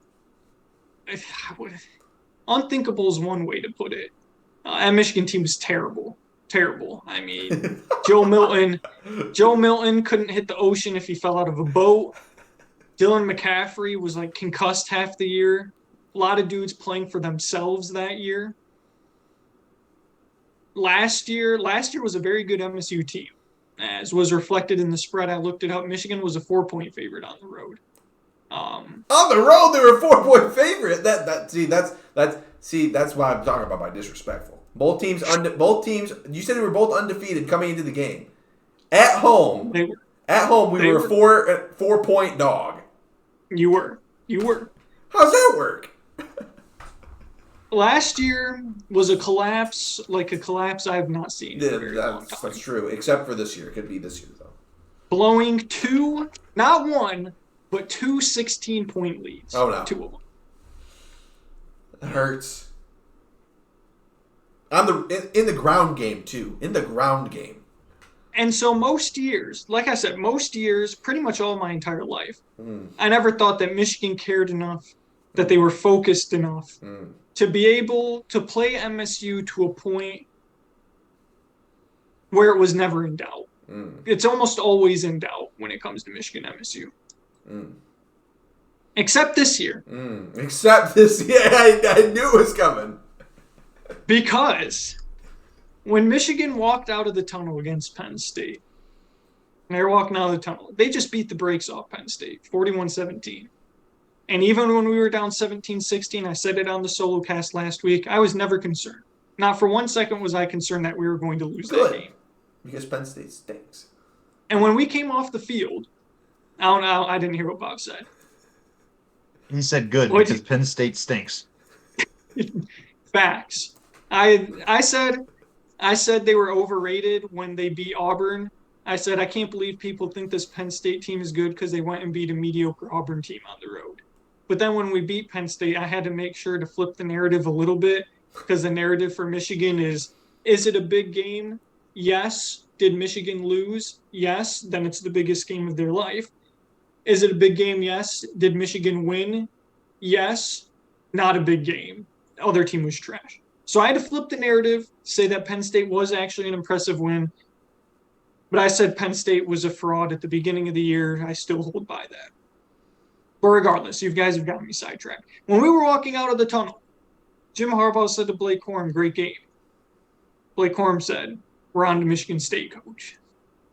When Jim Harbaugh congratulated his offensive line for another dominant performance, he didn't say thanks. He didn't say, we appreciate coach. They said, we're on to Michigan State, coach. This team has had nothing but Michigan State on their mind since the second the clock hit 0 against Penn State. I have not seen a team from Michigan that I can remember that had a singular focus week in and week out. You know, you can go back to other years and it was, all right, let's put all of our focus into Ohio State, and then we'd lose anyway. But last year and this year, week to week, it was a singular focus. Nameless opponent, recordless opponent, national championship game. That's how they approached every game. They're approaching it the same way this year. And so when you see a team that's got a singular focus such as that, it's hard to believe that they're going to let this opportunity slip through their fingers. I've seen it before. But it feels different this time. It really does. And so I'm going to be truly, I've said it before, that would be like heartbroken if we lose. I would be truly heartbroken if we lose. Because I cannot go 3 years. I cannot wait another year to have an opportunity to bring Paul home. Is there a little part of me that's scared? Yes. Why is that? Because Jaden Reed is him and Jacoby Windman is him. Remember on this podcast I said week 1 that Jacoby Windman is really good? I still believe that. The problem is I don't think the rest of MSU's team is much good outside of that. I will be interested to see what the game plan is. Revolving door of MSU running backs all year: Jalen Berger, Jarek Broussard, and Elijah Collins. Peyton Thorne, I'm expecting to have the greatest game of his life this weekend. But unfortunately, it won't be enough. And, if you remember the meme of, Chris Paul hits a clutch three to bring the Suns down by like 33 points or whatever, that's how I feel like this game's going to go. Start to finish, nothing but domination. And I've got to talk myself into it because there always will be in the back of my mind the fear that MSU will rise up. Because it's their Super Bowl every year.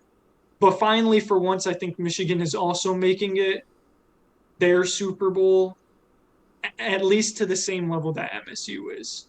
Because I don't think it's any question that Michigan MSU is MSU Super Bowl. I don't know if Bob has any thoughts on that. Certainly, when MSU is having a down year, this game especially turns into the Super Bowl for them.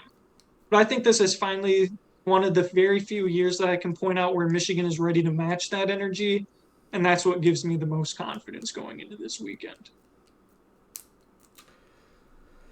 It wouldn't be an MSU U of M pod, hate week pod, if I didn't mention the key word of the week. Trickery.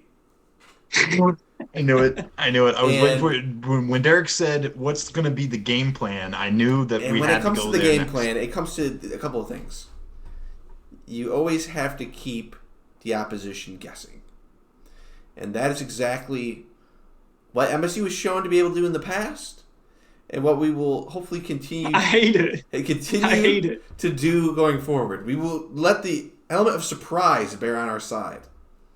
Now, I'm fully expecting a fake punt on 4th and 15. Will we need a couple of precursors here? Keon Coleman is also him. I wanted to. Will we need otherworldly performances from our defensive backs? Yes, we will. Will we need a pass rush to consistently pressure Michigan's quarterback? Yes, we will. Will we need a run game in some semblance, by committee or individually, to show up? Yes, we will. I believe 146 out of 158 all-time Michigan meetings, the winning team won the rushing yards battle. I'll double-check my stats while you're... There it is. We will need it to show up.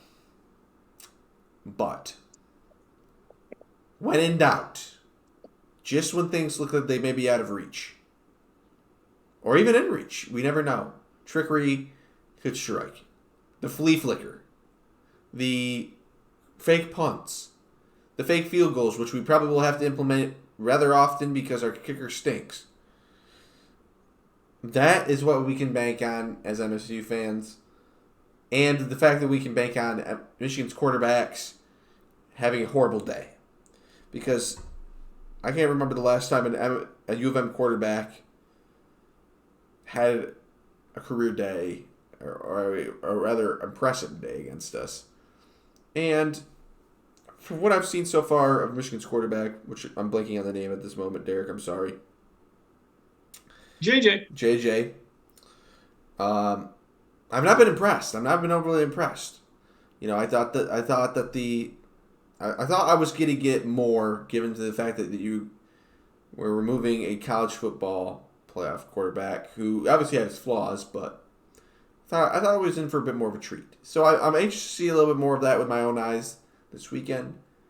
But while I don't think we'll have enough in the end, it will not stop me from putting my all behind the green and white, as I always do. And who knows, maybe I just will talk myself into a frenzy and change my pick to the 2% of CBS Sports pickers that have chosen to ride with MSU. Since 1969, 46 of the last 52 Paul Bunyan Trophy games have gone to the team that wins the rushing battle. 89% of the time. Tells you the importance right there. The interesting thing is that in the last 7 years, that trend has not held up 3 times. MSU has won 2 out of 3 games in which they were outrushed. But it's 2015, trouble with the snap. MSU had 58 yards. Michigan had 62. MSU won. 2016, Michigan had 192. MSU had 217. Michigan won. I was at that game. It was pretty awesome. And then 2020, COVID year, Michigan 152, 126. But Rocky Lombardi had 5 passes of 30-plus yards and 2 50-yard bombs. Because our secondary was quite literally Swiss cheese that year. Thank you, Don Brown, for screwing us over. You bum. Thank you, Don. Very cool. Yeah. Can Jimmy Crack Corn suit up for another game? I don't think so. I will say this, and then we'll move on. I think the reason JJ has been unimpressive is, one, pretty much every deep shot he's taken, he's overthrown. I know another couple U of M quarterbacks who had that problem. Not usually by much. His balls in the beginning of the year were very flat, not a whole lot of touch. He was coming off of, I can't remember if it was something with his AC joint, something with his elbow, something or other over spring training. And so he said he was, overdoing it a little bit. I think the other reason is because Michigan just pounds away in the run game and says, we'll keep running it until you stop us. And then the one team that did kind of stop it, Indiana, JJ threw for 300 yards. So yeah, I think part of the reason is because Jim Harbaugh is Jim Harbaugh, and he's not gonna,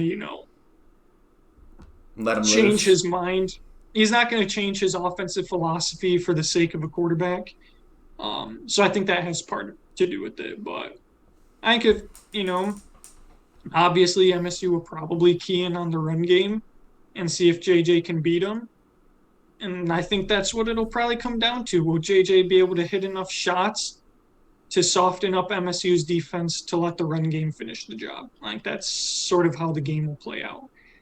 And for MSU, Peyton Thorne, just throw 50-50 balls to Jaden Reed and Keon Coleman and hope for the best, because it worked last year. You had Kenneth Walker, and then when you needed a play, Peyton Thorne threw up a 50-50 ball, and they pretty much came down with it every time. Dennis, who do you got this week? Who are you picking? I put it in the CBS pick'em. Unfortunately, I got to ride with the 98% and the Michigan Wolverines at home. Even though I don't refute Bobby's. I'm not going to say 5 points, potentially closer than it may seem game. I think 22 and a half is a bit much, even for a really good Michigan team at home in a Big Ten game against. Michigan State, they've had their struggles this season. We've highlighted that on the pod, but they are coming off a win against Wisconsin.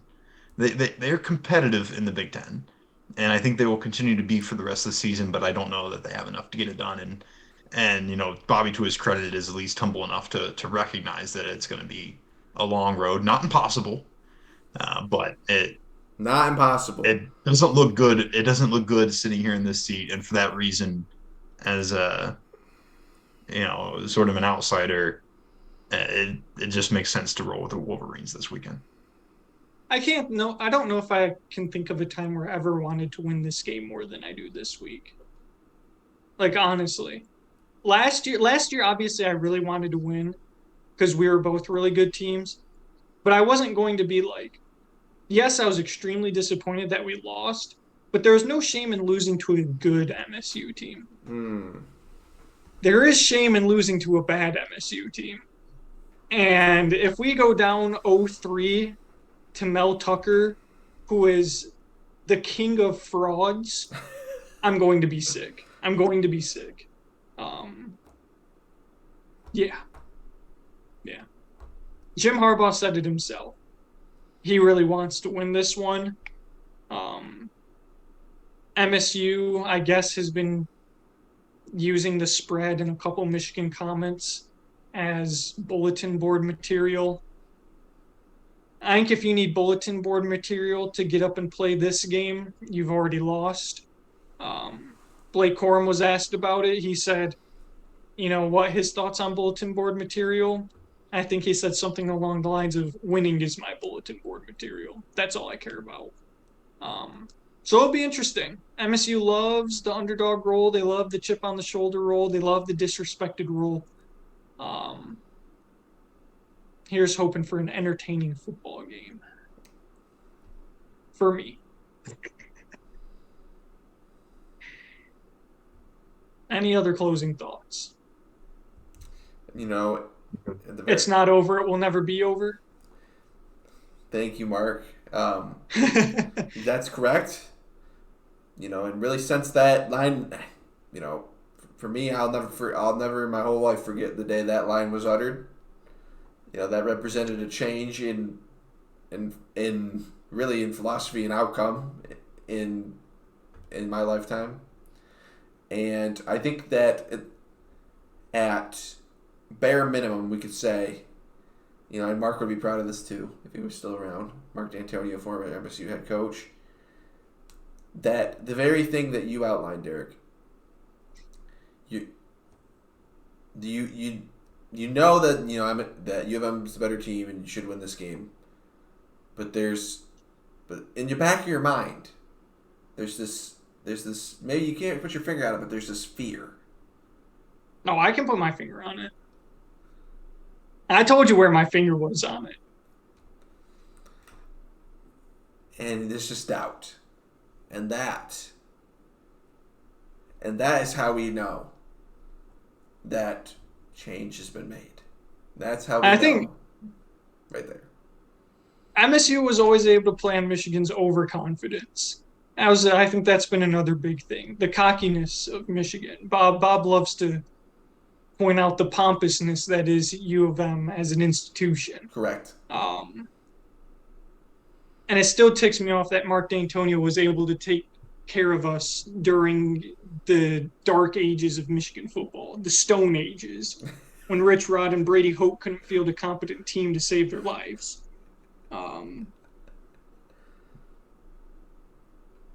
But then we retired Mark D'Antonio only to get the freaking sheet pulled over our heads by fraud Mel Tucker. And it just eats at me. It's eaten at me for years. It eats at me every single year, every single week that I have to hear Tuck coming. Dick, what would hurt worse? Losing to Mel Tucker again this year, right? Or having John L. Smith return and losing to John L. Smith in his return? I mean, Mel Tucker and John L. Smith are basically the same person. So I'm not sure. Because I don't personally remember the John L. Smith days, I'll say that losing to Mel Tucker would be worse. Because at least John L. Smith was for the kids. Thank you, Derek. Thank you. He was for the kids, correct. The coaches screwed it up. The kids deserve better. But yeah. Well, I don't know. I don't know if we'll have we probably won't have a post-game Saturday reaction because my mom will be in town. But next Thursday should be very interesting. But the pod's not done. No, we have a little bit of NFL to discuss. I know this has been a long pod. So we won't get into all of the NFL games this week. But certainly the Lions lose again to the Cowboys. Defense finally shows signs of life, and the offense just turns the ball over 5 times. Jared Goff, thank you, but no thank you for, at least there's one good thing, and I said it a couple weeks ago that if the Lions were going to be bad, at least they would find out what they had in Jared Goff. I think it's pretty clear that Jared Goff is who we thought he was. Dennis, can you give me the author of that quote? We are who we thought they were. Oh, crap. You The call me Bears sleeping. are who we thought they were. Do you remember? We are who we thought they were. I gotta be honest, I'm blanking on you. Dennis. None other than Dennis Green. Ooh, Dennis Green okay. when he was the Arizona Dennis Cardinals Green. head coach. They were who That's a we good one. thought they were. That's a good one.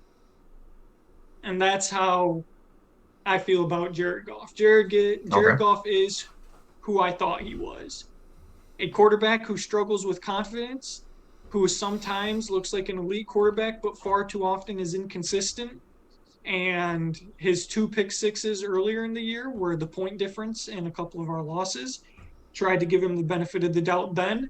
And then he has not been the same since Bill Belichick put him in a straitjacket. Um, yes, injuries have been a problem for the Lions offense. DeAndre Swift,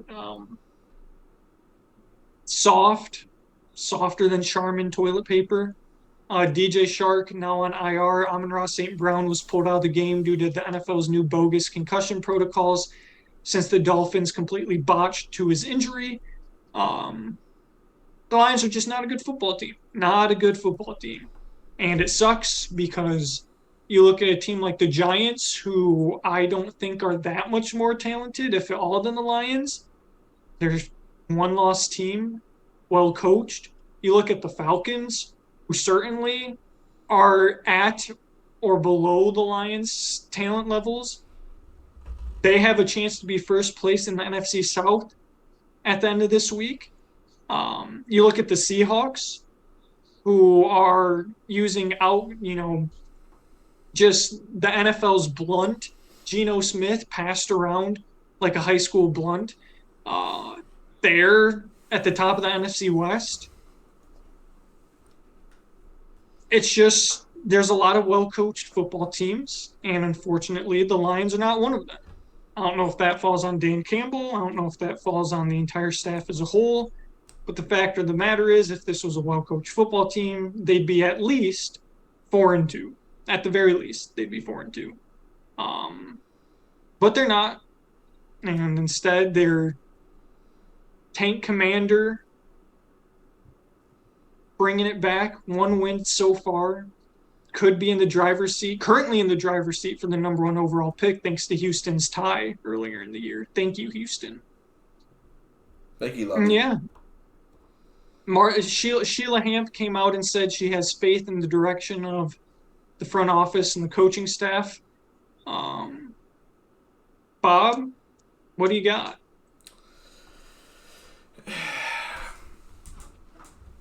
I think a couple of things that really sting about this game. How bad Alex Anzalone is? That stings horribly, and it really does. It's like Neosporin on a fresh cut. But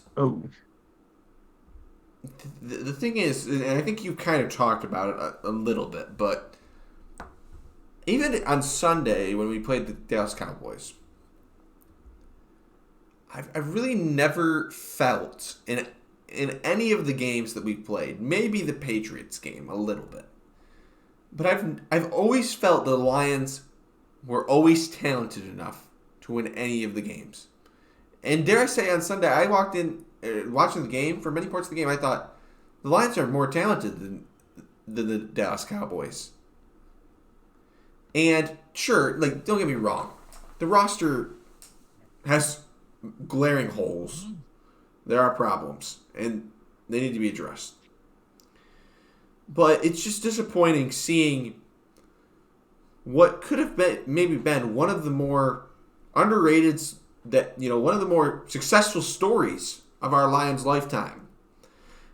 Absolutely botched and boggled by, I don't know, maybe poor coaching. I think, maybe these last weeks of the season will help us really root out what that issue is.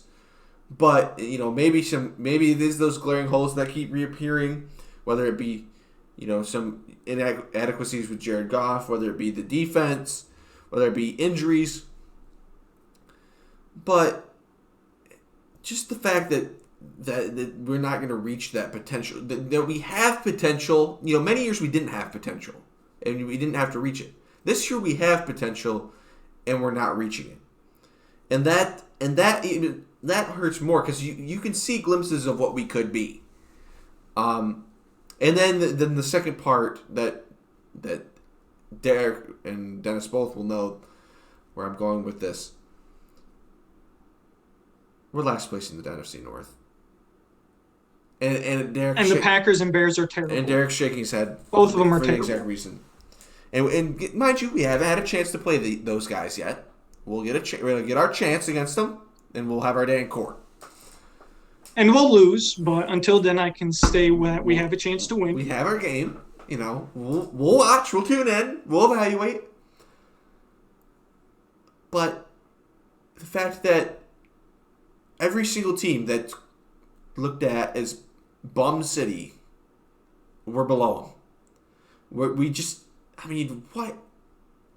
I wrote an article, Derek wrote an article before the season that, we weren't, I had higher hopes than Derek, but we weren't expecting to be world beaters. But we were expecting to beat teams that, beat some teams that we should beat. And the fact that we just can't seem to even do that. We're losing and in the manner in which we're losing heartbreaker games. We're losing by, throwing interceptions that end up being pick sixes. We're losing by coaching blunders. We're losing by third-string quarterbacks that get upgraded to starters and then shut us down and pitch a 29-point victory over us. I mean, it's just the manner in which it happens that hurts more than anything. Because I think you can attest to this too, Derek. If we lost every single game like we lost to the Eagles, like, it would hurt. It would hurt. But at least we know, okay, we're competitive. We're fighting every game. It's just a matter of, maybe at that point it's in the margin of error of like, oh, it's just the classic Detroit getting screwed by the refs. At least we could write it off to that, maybe. Or just talent. Or talent. A pure skill issue. A pure skill issue, which, don't get me wrong, there are skill issues. There are skill issues with this football team, and I will not let those go off the hook. Derek, you know that. I always talk about the personnel. The personnel has issues. But darn, every single thing, it's just Murphy's Law. It's just like every single thing in a given week. They find a way. It's almost just as finding a way. And it comes back, at my final point, it comes back to what I've said about the Detroit Lions since Derek and I were, since roommates sophomore year, and even maybe before that. Winners, intangibles. Winners, intangibles. Every single administration that takes over this team tries to establish a winning culture. Well, you know how you establish a winning culture? By winning football games. By winning football games. And by bringing in players that have been there and done that. Guess what you don't have a lot of? You have Alex Anzalone, who's our veteran presence. I mean, if that's what we're relying on for winners and intangibles, then you can see right there why we're 1-5. I can't talk about it anymore. I'm sick. All right. Last place in the North. For what it's worth. Last place in the North. For what it's worth, in my preseason predictions, I only had the Lions one game better than they currently are right now. So at least through this first 7-game stretch, I didn't have us. The only other game I had us winning that we've lost so far was Seattle. Granted, I thought we were going to beat Miami next week because I think Tua's dog water. And I do still think Tua's dog water. But there's no chance that this secondary can cover Jalen Waddle and Tyreek Hill for a whole game. There's just no chance. There's no chance. So I'm not expecting big things. But my biggest concern, past personnel, past Alex Anzalone's bummers, is Dan Campbell is clearly an excellent motivator, an excellent leader. Guys want to play for him. They do. And coming off of the Matt Patricia era, that's an improvement. It's good to see that again. I'm concerned about not Matt Patricia. Gosh, dude's a leech in my mind. I'm concerned about Dan Campbell and his actual football knowledge. Because you see a guy like Brian Dable go to the Giants, and they're a 6-win football team currently. You see Arthur Smith go from the Titans to the Falcons. Dude's got 4 wins with Marcus Mariota as his quarterback. You take a look at Robert Saleh. The New York Jets are 5-2. Granted, you can argue about the level of competition they've faced so far, but the fact of the matter is they've beaten the opponents they've been supposed to beat. They're 5-2, and the Lions don't win football games.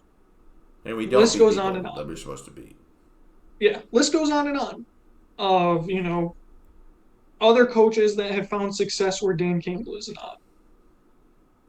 And so that is what concerns me the most, is that it's one thing to build a culture on grit, but there aren't franchises that sustain on a culture of grit.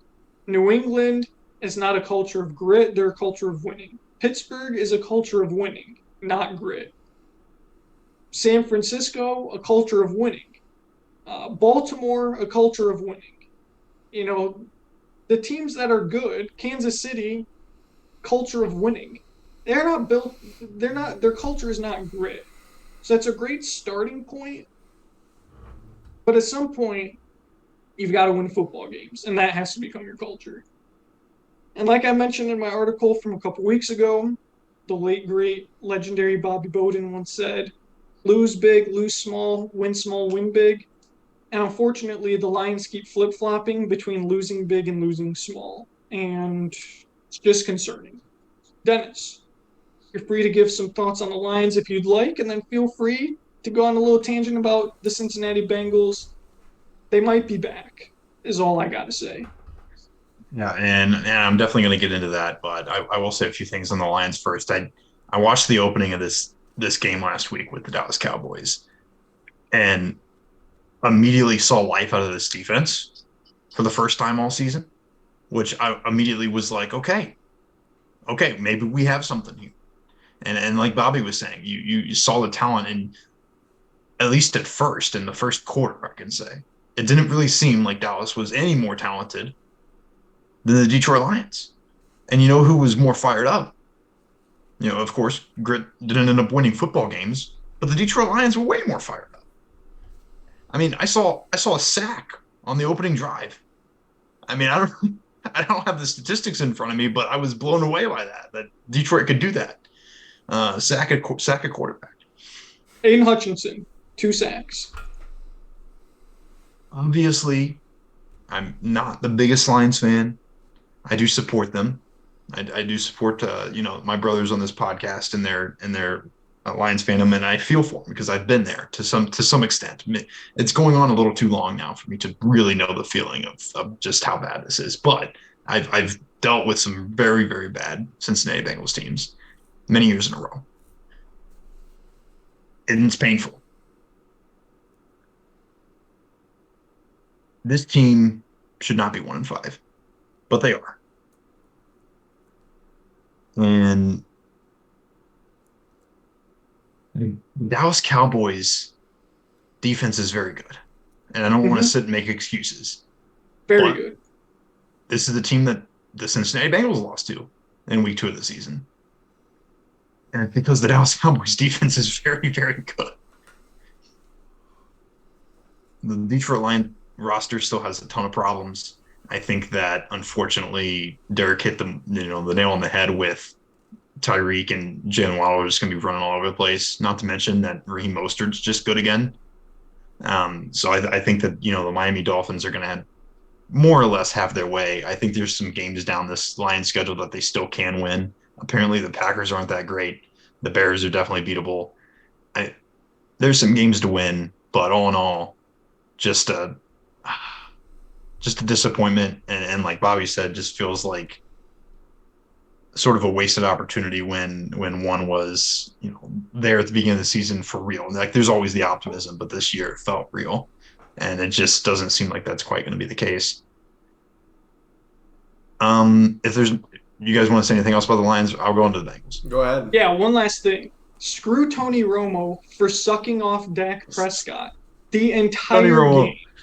Some massive homer energy. It was Tony Romo's usually pretty good about not being a massive homer, but I don't know if Jerry Jones slipped him, a couple grand or something to absolutely suck off Dak Prescott to the fact where, he might have sucked Dak's wiener clean off of his body.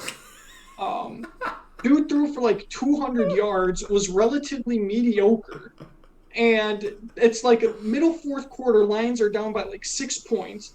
And Tony's all like, man, the Cowboys are really starting to impose their will now. And then they immediately went 3-and-out and had to punt the football away.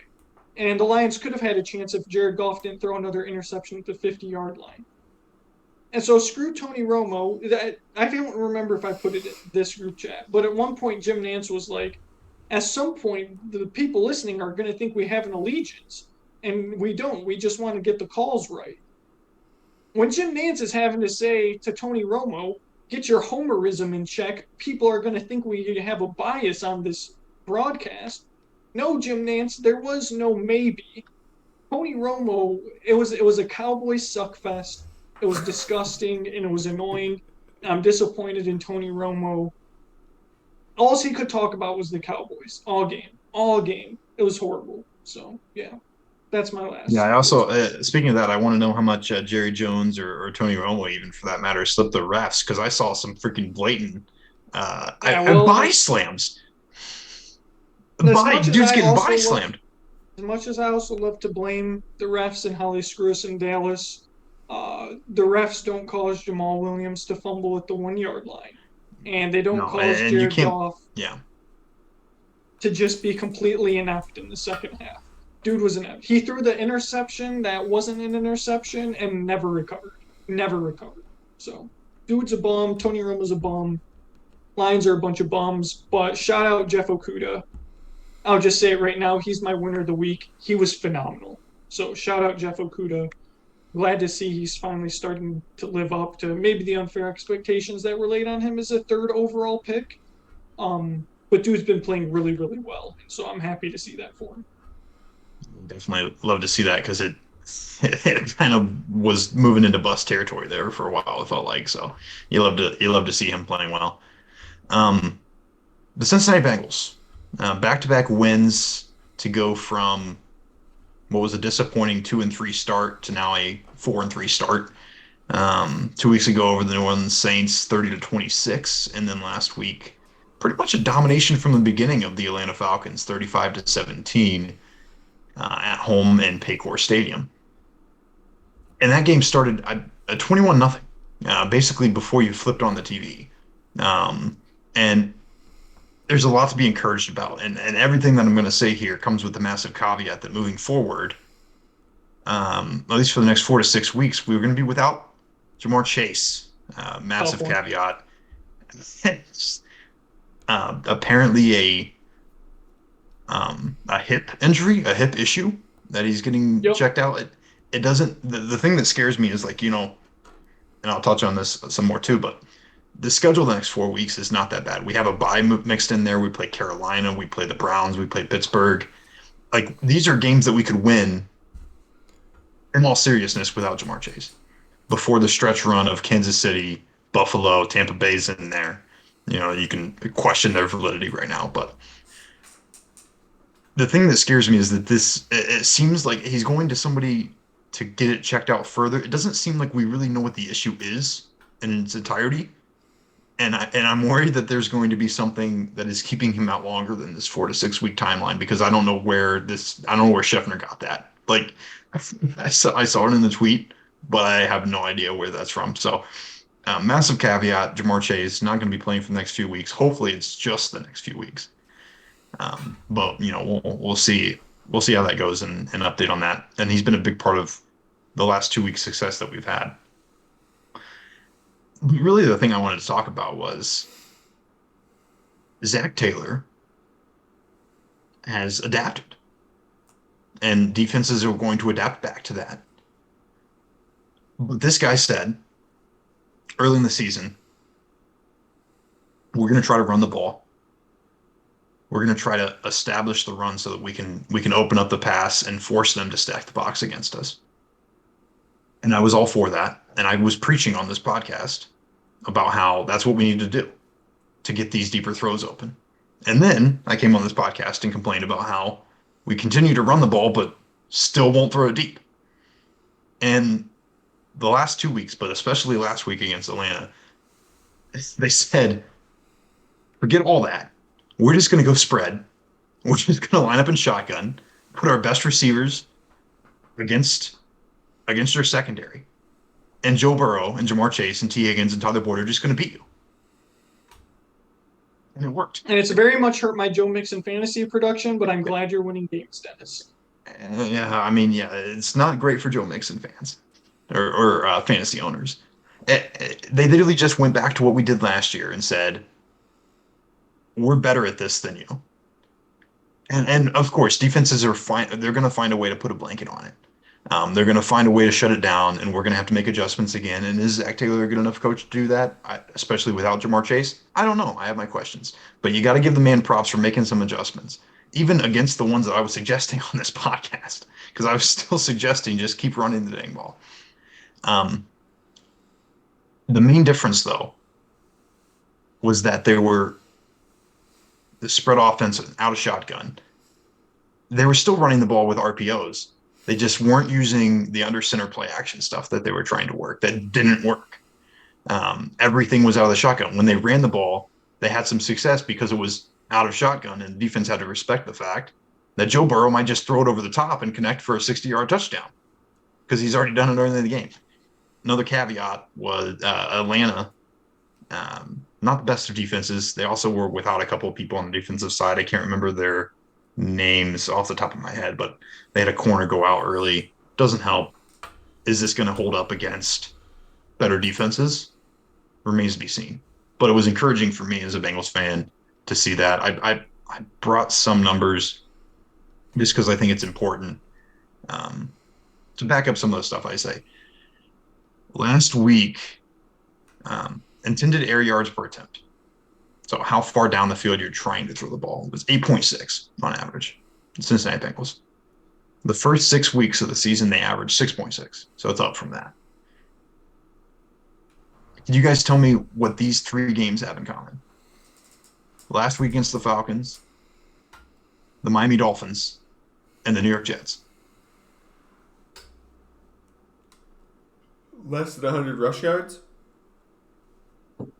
Maybe. They were all wins. We won all 3 of those games. We very well could have had that many rush yards. I don't know.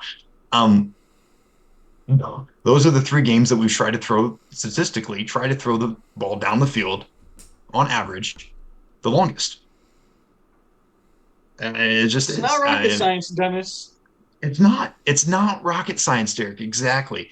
They figured out something that is winning football games. Please stick to it. And I know it's going to be more difficult with Jamar out, but we still have the talent on this team. I mean, you see how Tyler Boyd went off last week, and we haven't seen a lot of that. He's a great slot receiver. T. Higgins can do his job. He's very talented. I don't think that it's gonna make an impact for sure, but I think we have enough talent to get through the schedule that we have over the next 4 weeks.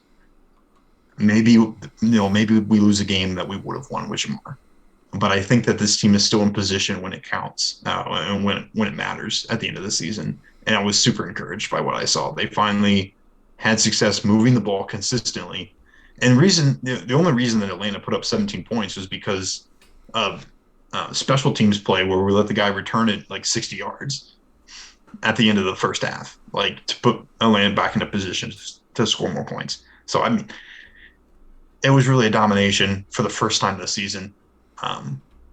Yeah, I kind of dominated the Jets, but it still was like this. It had more ugly points than this game against Atlanta. So this week you get the Browns on Monday Night Football. We'll see how that goes. The Browns lost 4 straight, so it's in Cleveland. The Browns are not good. Kevin Stefanski. You have top 3 running back in the league, and you decide to throw the Jacoby Brissett 30 times a game. So the only thing that worries me about the Bengals is that Kevin Stefanski finally gets his head out of his arse and is like, oh, I do have Nick Chubb and Kareem Hunt. We do run the ball very well. Maybe I should try that. But he hasn't shown an ability to do that thus far. And if Cincinnati jumps out to a big enough lead, I'm sure he'll abandon it. So, yeah, that's the problem. Then you hit the nail on the head again. Is if we're able to just jump out to a little bit of a lead, Cleveland's strength is their run game, and you more or less eliminate them being able to do that at some point in the ball game. Because it's super difficult to come back in a football game by running the ball. And that's obviously what Cleveland can do best, even if they don't do it all the time. So it should be, I mean, it's Monday Night Football. It should be decent, maybe. I mean, I think Cleveland's a little better than Atlanta, but I think this team finally has its mojo back. It finally has its swag back. I hope that losing Jamar doesn't kill that, but I'm super encouraged for where this is going, and it's just so much better. It's like night and day. Like watching this offense early in the season was like pulling teeth. It was painful. It wasn't Bob? painful last week. Yeah. Any thoughts? Really not too much. I just think that the Bengals are the better team this week. I think that the Jamar Chase injury is really going to hurt, and I worry that might end up costing the Bengals a couple games that they should have easily won. Down the stretch, down the stretch in the next couple of easy games that they have. But please don't lose to the Steelers, or I will be infuriated. But no, Tomlin's well on his way to being under 500. They should have more than enough to get it done against the Browns. Panic mode for sure if that is a loss. Well, the only other NFL game I briefly wanted to mention, because it's the only NFL game this week featuring two opponents with winning records. Dennis, I know where you're want going. to tell the people what that game is? You're talking about none other than the Seattle Seahawks and New York Giants. That's right. And New York football. And that's our garbage time takes knew your it. money. Oh my I knew God! it. Well, It had to be. So there you have it. We could knock it all out in one. yeah. Let's just roll into garbage time takes your money. We'll briefly preview it. Giants rolling, Seattle rolling. Who would have thought? At some point, I feel like the Giants just have to lose a game. At the same time, I feel like Seattle also just has to lose a game. Someone's going to lose this week. I don't know who it is. I'm going to take Seattle just because they're at home. But other than that, this game's got to be a toss-up from a spread perspective. I don't see how any team can be favored more than 2.5 points either way. Dennis, you want to go or me? I mean, I can go. I Go mean, ahead. this is. I'm with Derek. This is actually a game I want to watch. Believe it or not. I mean, at the beginning of the season, you asked me this before Week 1 started. I would say, no, it's a garbage football game. This is probably going to be a pretty good football game. Both of these teams are really fired up. We've touched on Brian Dable and the New York Giants. They look like they really care and want to win. Saquon is finally back to, the Saquon that got drafted, more or less. And somehow the Seattle Seahawks are winning games. I mean, Pete Carroll is on the sidelines getting dudes fired up. Ken Walker, absolutely bursting onto the scenes, looking super dynamic and super difficult to bring down. Love to see him in the NFL. Thank you, Kenneth Walker. Thank you. And Geno Smith is, I mean, he still hasn't written back. I mean, not to my knowledge. So it should be a good football game. I think I've also got to lean Seattle at home. And I think, all respect to Rashad Penny, and I hope that he recovers. But I think that the Seattle team, since losing him, has actually been better. It's kind of being forced to use Ken Walker. He's just been flat out better. And I think that that's really the difference. I think the Seattle team's just a tick above where the New York Giants are at this point. But I would say that a lot of the teams that the New York Giants have played were a tick above them, and they come out with victories. So what do I know? Yeah, I guess I'll just get into a little bit about the line before I'll make my official prediction. I will do a quick recap from 2 weeks ago Sure. for those Go ahead. of the people and viewers who didn't watch last week's episode.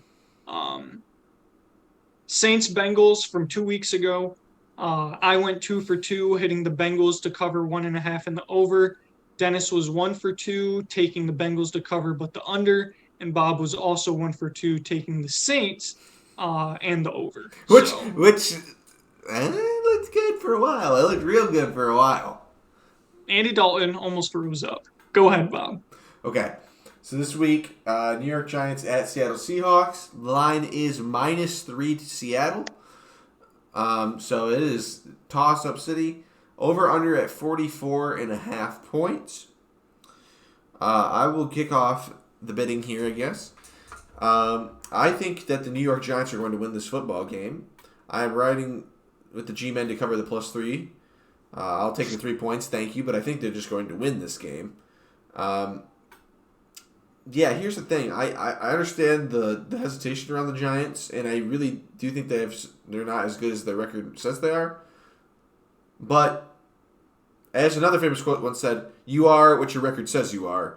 And the New York Giants have only lost 1 football game, and I'm just going to have to trust that they can figure out how to beat Geno Smith, who has overperformed, but once again, you never know when he could come back down to earth as well. And the Giants always seem to come out and play motivated, play hungry. So I'm gonna take the +3 points, and honestly, the +3 points very well could be the difference in me winning this bet. I'm gonna take the over as well. I think that I don't expect this to be a defensive slugfest, especially with Seattle's defense not being very good. New York's defense is a bit better, but then again, I probably would have a touch more faith in the Seattle offense. So go over in the G-Men. Taking the words right out of my mouth, Bob. I'm riding with you.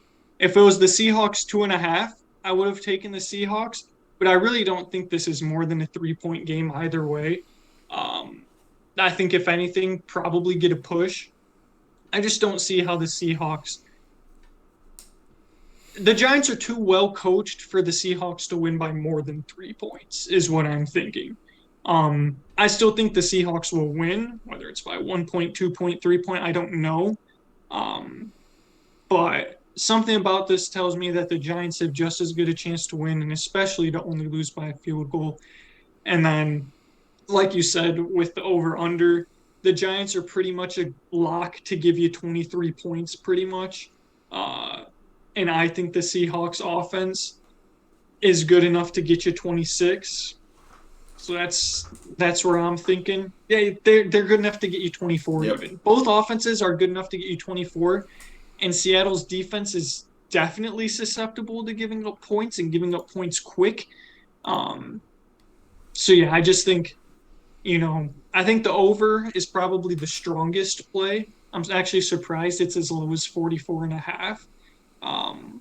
But, yeah, I'm tailing Bob. Yeah, I mean, I'm rolling with the over too. You guys already laid it out. I mean, Seattle's defense has holes galore, and this New York Giants team has been able to put up good points. So I'm sticking with the over. If it was 2.5, I'm definitely going Seattle. But like Derek said, that maybe expect a push. I definitely am going with Seattle to win the game. As I already said, at -3 though. I gotta stick with Seattle. I just do. I'll take them on the spread. I'll take the 3, even though I don't like it. I like 2.5 more. So that's my pick. I was gonna say, Dennis, I was wondering if we were gonna have to start making you go first again, but yeah, I know. I just couldn't let that happen. Well, I got sick and tired of being the contrarian and then having to get bit in the arse from it. So, so now it's me. Start going first. For those keeping track at home, this now marks the Giants' 3rd appearance on Garbage Time Takes Your Money. The Seahawks' 2nd appearance. The Bengals and Steelers both also have 2 appearances apiece. The Cowboys have 2 appearances as well. So the Giants just dominating Garbage Time Takes Your Money. Always in close games. Always in close games. And quick stats. In the previous 2, I am 2 for 4 when it comes to Giants games. Dennis is 3 for 4, and Bob is 2 for 4. So take that as you will. Um, Winners and losers. We'll jump into that. Then we'll do right bench ballers and wrap it up. I already mentioned my winner of the week, Jeff Okuda. He's actually had 2 pretty good games in a row. That New England game, I thought he played well. Really, I thought he's had a pretty good season. Um, some shade thrown at him. I think he was a winner of the week for you too at some point, Bob. Yeah. Um, Yep. First game of the season. yeah, he's been playing really well all season. There was some shade thrown about safety help over the top. But surpassing his coverage skills, his instincts in the run game and his tackling are better than a lot of linebackers in this league. Dude was all over the field, wasn't afraid to get in there and hit Zeke Elliott, wasn't afraid to get in there and hit Tony Pollard. He just played a really complete football game, and it's nice to see him fully healthy and confident in himself. Dude's been playing really great football. So yeah, Jeff Okuda's my winner. I'm gonna go next with the Detroit Tigers. Actually, is my winner because I believe they made a really solid hire as the organization's new VP and assistant GM in none other than Rob Metzler from the Tampa Bay Rays. Now, Rob was previously the senior director of amateur scouting for the Rays, and if you guys know anything about the Rays, which you both do. The Rays make their bank on scouting players and bringing up and not paying anybody anything.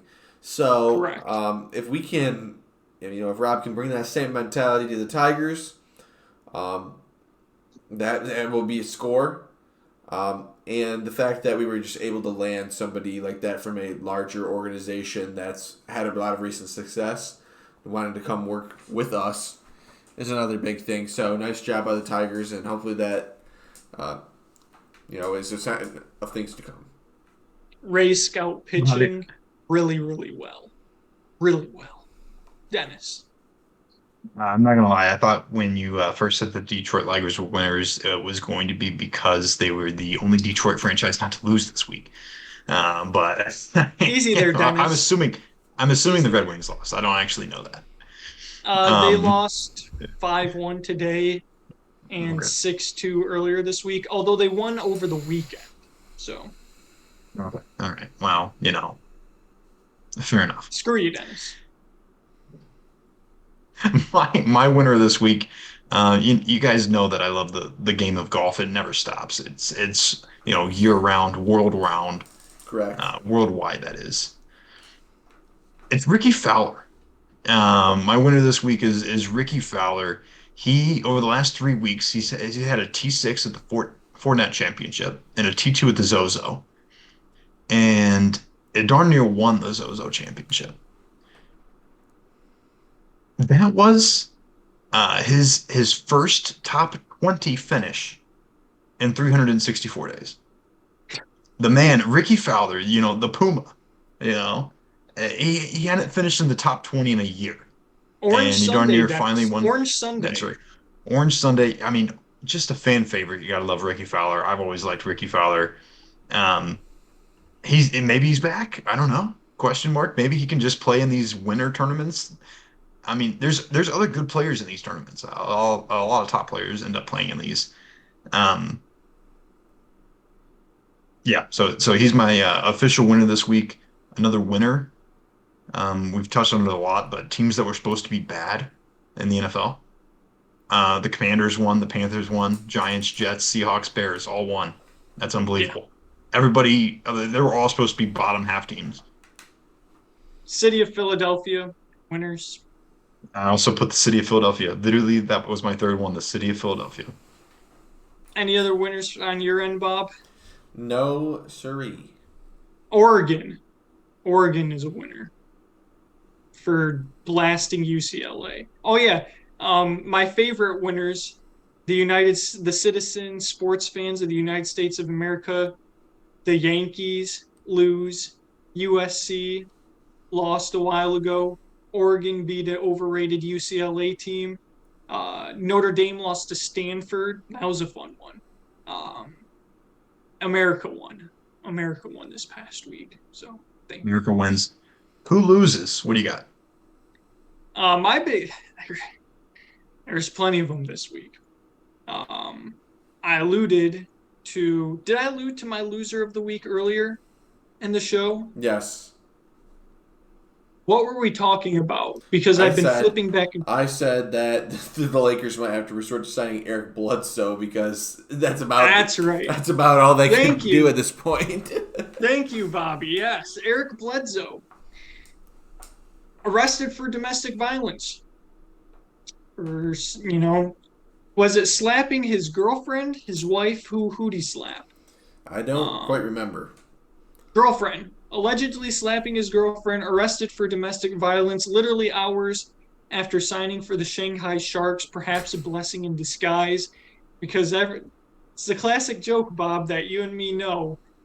Every offseason, Kyle Kuzma to the Shanghai Sharks, pretty much any bum to the Shanghai Sharks. Russell Westbrook signs with the Shanghai Sharks. Eric Bledsoe not only had to sign with the Shanghai Sharks to continue playing basketball, but then immediately screwed up his chance by allegedly slapping his girlfriend. So Eric Bledsoe, big time loser. A little bit out of the box loser for me this week, but I guess I'm kind of known for that. I'm going to go with none other than Tom Brady's backside as loser of the week because today he took the record for the most times sacked for a career for a quarterback. He passed Ben Roethlisberger tonight for that award. So prestigious achievement. So Tom Brady has now been sacked more than any other quarterback in history of the NFL, and so I'm going with Tom Brady's backside as loser of the week. Elder abuse. That's what you get for playing that long. That actually, unfortunately, fits right into my loser, and I don't have another one. I actually kind of struggled. But my loser of the week is old dudes in the NFL. Tom Brady not having a lot of success. Aaron Rodgers not having a lot of success. Or maybe the loser should have just been old pocket passers. I don't know. I mean, the game is just Matt Ryan. Father Time is catching up, right? Father Time never loses, and we're starting to see that. I really do think that we're seeing the beginning of the end finally. And not that I want it to happen, not a finally in a oh yay kind of way, but it's going to be a new era, and our childhood era is at least at a quarterback position coming to an end. I mean, don't forget Matt Ryan, Dennis. Matt Ryan got benched for Sam Ellinger. Sam Ellinger, unbelievable. Does Russell Wilson count as an old dude just yet? He's been around so long. He's hurt all the time.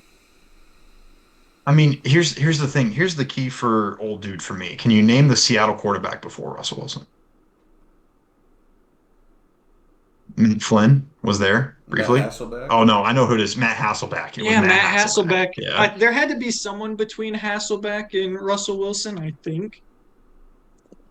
Because I'm not going to lie to you. I mean, the New England Patriots before Brady he took over for Drew Bledsoe, but I only know that because Tom Brady, like the story of Tom Brady. Well, I guess that's not a true test. Can you name more than one previous starting quarterback? Because I can name you Brett Favre too.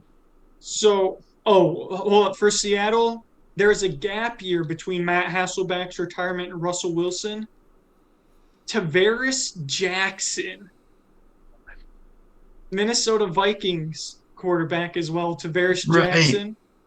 Yeah. And Charlie Whitehurst was his backup. Charlie, wow. Did you say That's who incredible. were Packers quarterbacks outside of Brett Favre? Yeah. Matt Flynn. Matt Flynn, yeah. I guess I just use how far back can you go before that guy? Then they're an old. Because Aaron Rodgers was drafted in 06, or 05.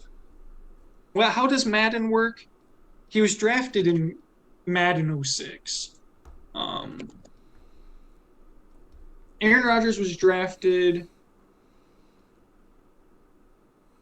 in 05, yeah. Yeah, he was drafted in 05. Yeah, I don't think there was anyone between Brett Favre and Aaron Rodgers. No, I think it was a pretty clean transition. Because he was All right, we under. don't have to go down that tangent anymore, but I just old dudes in the NFL. Yeah, definitely. My honorable mention for losers: Mark Zuckerberg and Meta. I don't know if you guys saw today, but Meta's value has fallen. It fell just today 24% to its lowest level in nearly 4 years.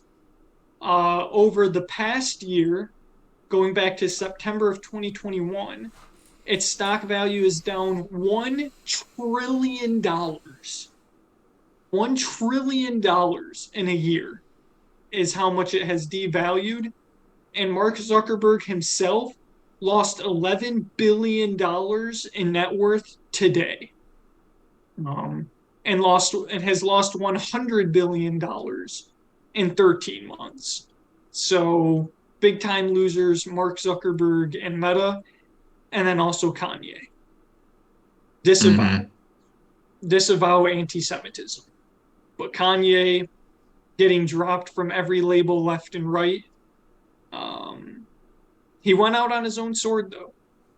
Can't fault him for that one. Any other honorable mention losers? Nope, I'm good. All right. Uh, Wrap it up with right bench baller. Mine is going to be none other than Troy Franklin. Troy Franklin of the Oregon Ducks had 8 receptions, 132 yards, averaged 16 and a half a reception with 2 tubs in Oregon's 45-30 victory over UCLA. Um, he only has 35 receptions and 561 yards and 5 tubs on the year.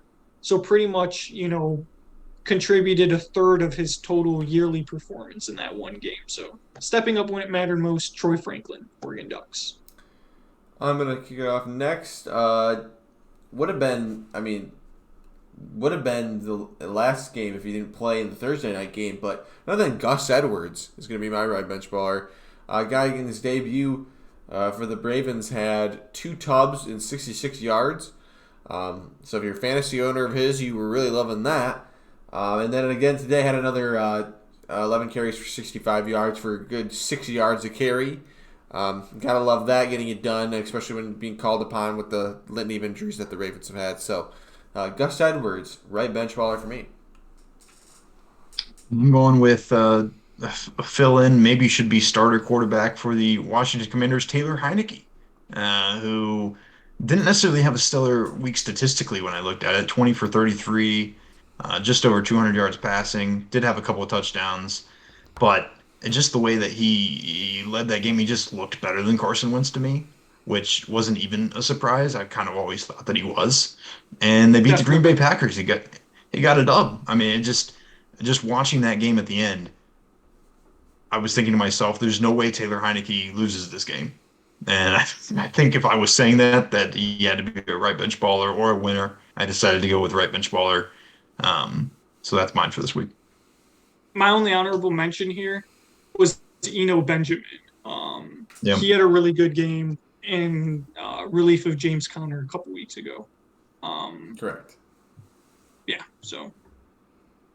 All right, well, that'll wrap it up for this episode. Bit of a long one, but when the boys, have a week off, there's a lot to talk about, especially with Michigan State this Yeah, week, World Michigan Series. State and a week off, World Series. Yeah. Yeah, a lot of experiences to talk about, a lot of sports to catch up on. I mean, all 4 sports are in action, boys. There's not a whole lot of downtime anymore, and we didn't even get to look at the tier list I put together of all the NHL reverse retro jerseys. So I guess we'll have to go over that next time and see what you guys think about my rankings. But other than that, just want to thank everyone for watching, Bob.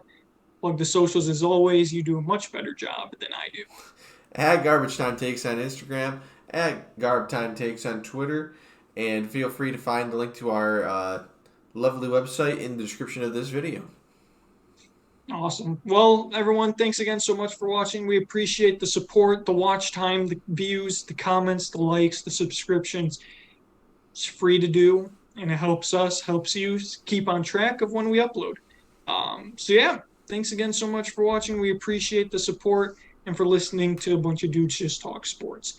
And with that, we will see you next week for a new episode of Garbage Time Takes. So in 3,